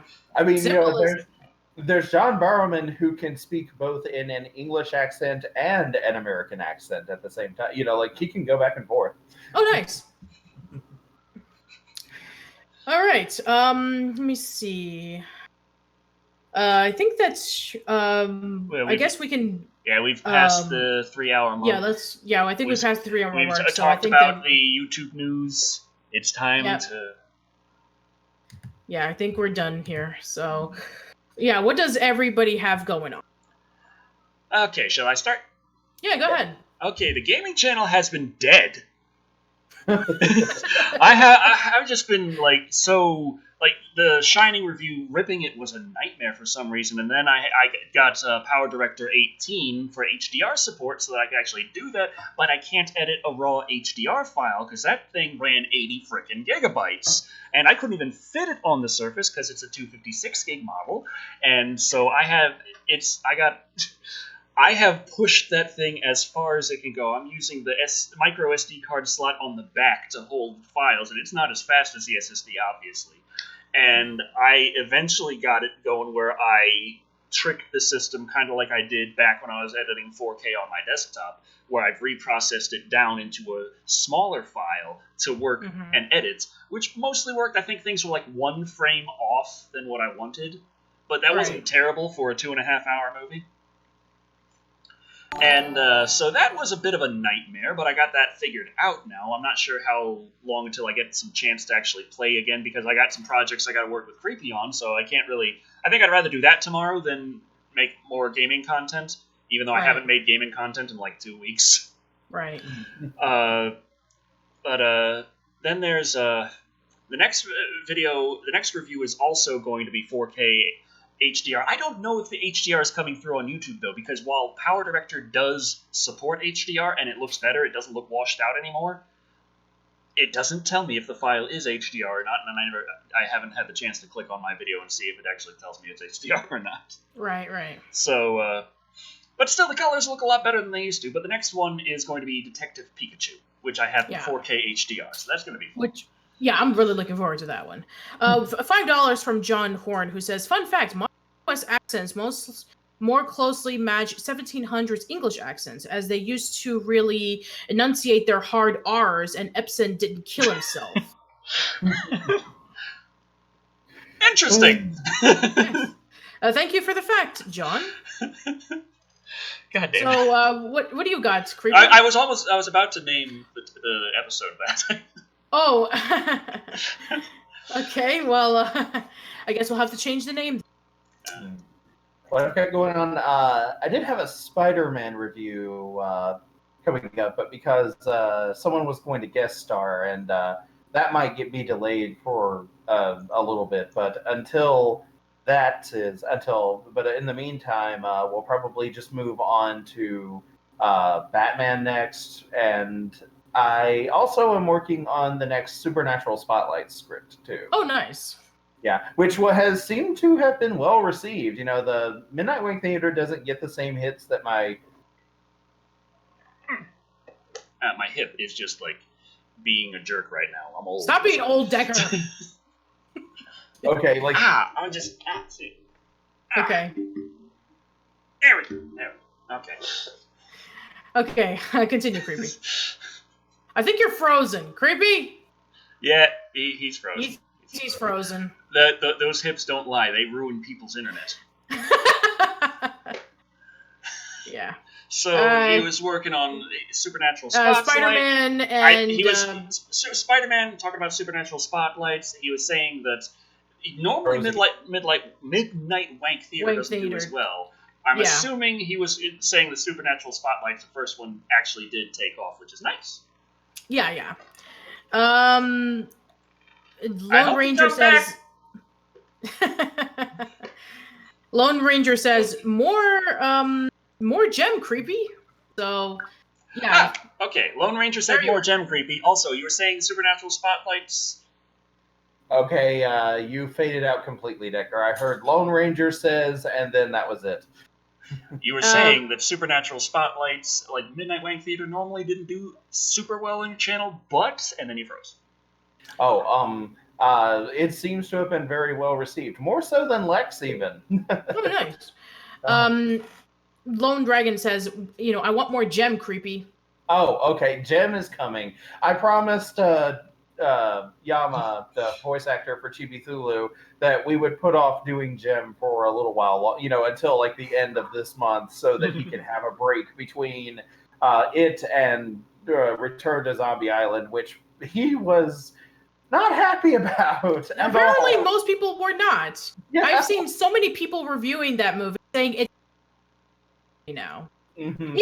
Even our buddy Y Boy, who said that Monster of Mexico was the worst Scooby movie of all time, had changed his list, saying now Return of Zombie Island is the worst Scooby movie of all time. Yeah. So yeah, he is. So I was like, okay, since we did Return to Zombie Island, I'll put Gem like at the end of this month, so that there'll be like we'll have some good stuff, in between for the meat of November. Yes. Fury161 asks, is Creepy streaming through Internet Explorer 4? I can understand where you would think that. Lately, none of us knows why, but lately the connection in the area that I live has never been great necessarily, but the connection lately has been very bad. Like it will go out multiple times throughout the day, and it has not always done this. But sounds a bit like back when I used to live with Dorothy. We had a problem similar like that, where the connection was never great, but there was a point where it just dropped and then come back and then drop and then come back. A squirrel had chewed the fuck out of the line. Wow. I guess you need to check for squirrels, creepy. We do have squirrels, actually. Oh my god. Uh-huh. Next time on Wired, update us about the squirrels. You can call the provider and ask them to check the line, see if there's any kind of squirrel marks. I don't know. That's what I've been dealing with all night, though. That's why, when I disappeared for several minutes, that was when I was dealing with that personal issue. But I've just been going in and out tonight very quickly, like I was before, it's because the connection will just spontaneously drop, and then, I have to come back in. So that's what I've been dealing with all night. So yeah, it's just a thing that started happening within the last month or two. All right. Well, that's good. Okay. Yeah.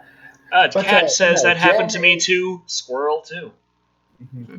So, damn, those squirrels just, those fuzzy tails ain't cute enough for this shit. But yeah, Gem is on the way. There is going to be more Gem. We're going to be on the finale of season 2, and then we'll be going into the infamous, which is a pretty ironic statement considering we're talking about Gem, but we're going into the... Damn it! We're going into the damn it? You two were doing that on purpose, weren't you? You both just planned to freeze up at the same time. And so that I would think that you had that. Although I am saying I'm impressed that you managed to synchronize so well. I don't know. But anyway, we're going into, season 3, even among people who like Gem, there are people who hate season 3 with a fiery, fiery vengeance. So we're going, even by Gem's, stop doing it. I know you're both just curious. Even by the standards of Gem or lack thereof, season 3 is considered to be pretty bad. So really, wow, we'll be getting into that pretty soon. Yeah. Oh joy! Oh, which season was the "It Takes Work" music video from? Season 2. Oh, okay. That was the one with the character Dance in the wheelchair. Right. Yeah. It was something that my fiance and her other friend who also has cerebral palsy, they were sharing the clip around, and didn't know where the clip came from of the lady falling out of the wheelchair. And I was like, that looks familiar. And I'm just Google fooing it, and I'm like, hey, Gem of the Holograms, here it is. Boom. Yes. Yeah. Yeah, but ironically, season 2 is considered to be the show's strong point. Oh, goody. Yeah, it's Oh, God. Going downhill from here. Yeah. Well, keep in mind, okay, season 2 is when the Misfits started to become less homicidal, and they started to get a little bit of development. You get into Baz's poor relationship with her father and the struggles there. Roxy's illiteracy and her problems with that. Stormer struggles to, assert herself and still be a part of the group and so forth. And everyone just loves that you just got frustrated. You're like, we're going into, damn it! Live and Wired the movie, into the damn it! Yep, I approve of that title. Live and Wired the movie, into the damn it! Okay. But yeah, that's what I've got going on. But yeah, there will be more Gem soon. Don't worry, we haven't. Yeah, Gem won't stop happening until we finish the show. That's good to hear. Lone Dragon is asking, is Charlie related to Nico Twins? Still confused as to who is who. Okay, so here's the situation. Decker lives in Houston. Decker meets Nico Twins. Nico Twins has sister named Mimic and mother. They all move down out of Houston. Decker moves with them. Where they moved, Decker meets Charlie. Decker moves with Charlie. Decker is still very good friends with Nico Twins, the Mimic, and their mother. Okay, good to know. Yeah, so as for me, not that ever, not that it's like as grand as everybody else's, but let's see. Tomorrow, Yama and I are going to be recording a very special episode of my podcast, Casual Chats, but franchise's 25th anniversary, and we have a special guest who's going to be joining us, and I'm looking forward to it because I've never had this guest on my show, so this should be really interesting. And let's see, and then after that, I have the next episode of the Roald Dahl retrospective, where Aaron and I are going to be looking at Willy Wonka and the Chocolate Factory, the 1971 film.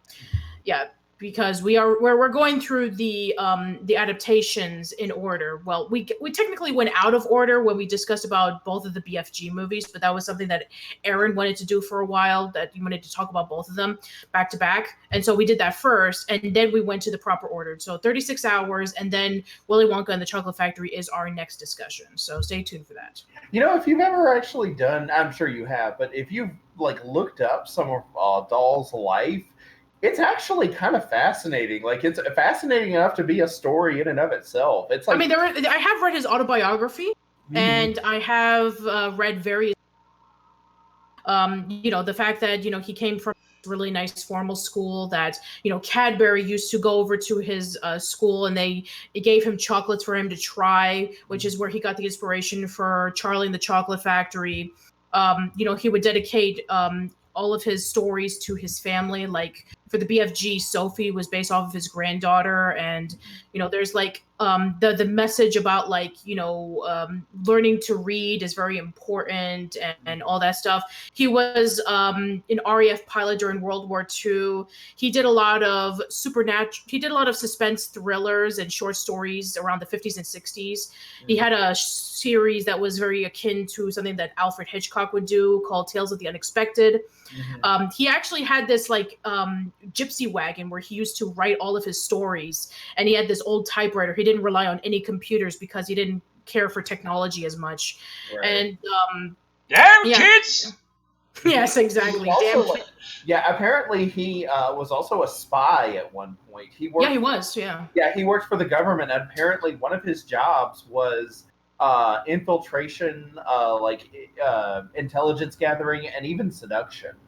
I'm kidding. Yeah. This man was basically James Bond before James Bond was even a character. And funny enough, he would actually write some of the screenplay, the screen, the screen adaptations for a lot of Ian Fleming's James Bond movies. So yeah, he did that a lot around the 60s and 70s, and he also did the screenplay for Chitty Chitty Bang Bang as well. Right. So I mean, like he led like this really fascinating life before he even started writing, stories, especially the children's stories that most people associate it with. Yeah, exactly. Like, people tend to view authors of children's fiction as like bland, boring people. Like he had like the total opposite of that. Yeah. I mean, like anything that you would make a Roald Dahl drinking game because of everything that you see. It's like take a shot every here.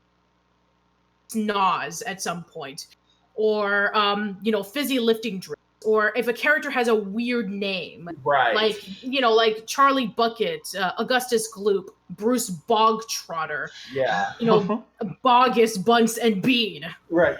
He and Ian Fleming both had this very strange habit of giving characters very unusual names. Like in the movie Chitty Chitty Bang Bang. When Diva did did her musical Hell review of it, when you get to the character whose name is truly scrumptious, and she just starts to flip out, and then she finds out, wait, that was Doll's idea?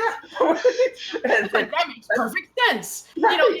From Diddlyumptious. Yeah, exactly. Vermicious Knits. Right. I love her punishment. At the end, she says that for giving all of their female characters horrifying double entendre names, we condemn Ian Fleming and Doll to be reincarnated as the twins named Honey Trap and the Sweetheart Lovely Muppet. I highly recommend that you watch that review because it is very funny.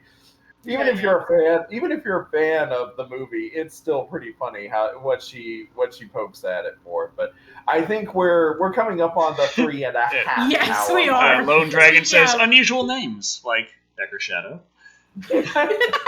Or that long-haired creepy guy. So that's true. Okay, so you know what? Fair enough. So, yeah. I think we're done. We're done here. We talked about what we're doing, and we can give that send-off line. Woo! Send-off lines! So, thank you all for joining. Well, I had one job. Thank you all for joining us. I've been Decker Shadow. Go ahead. Okay. I've been Patricia. And I've been that long-haired creepy guy. And remember, we still don't have this send-off thing down to a science. No, we don't. But they're making another Tremors movie, by the way, in case you didn't notice. Michael Gross mentioned it on his Instagram. Live and Wired, episode 52. Tremors movie. Into the Dammit. Good night, everybody. Good night, everybody.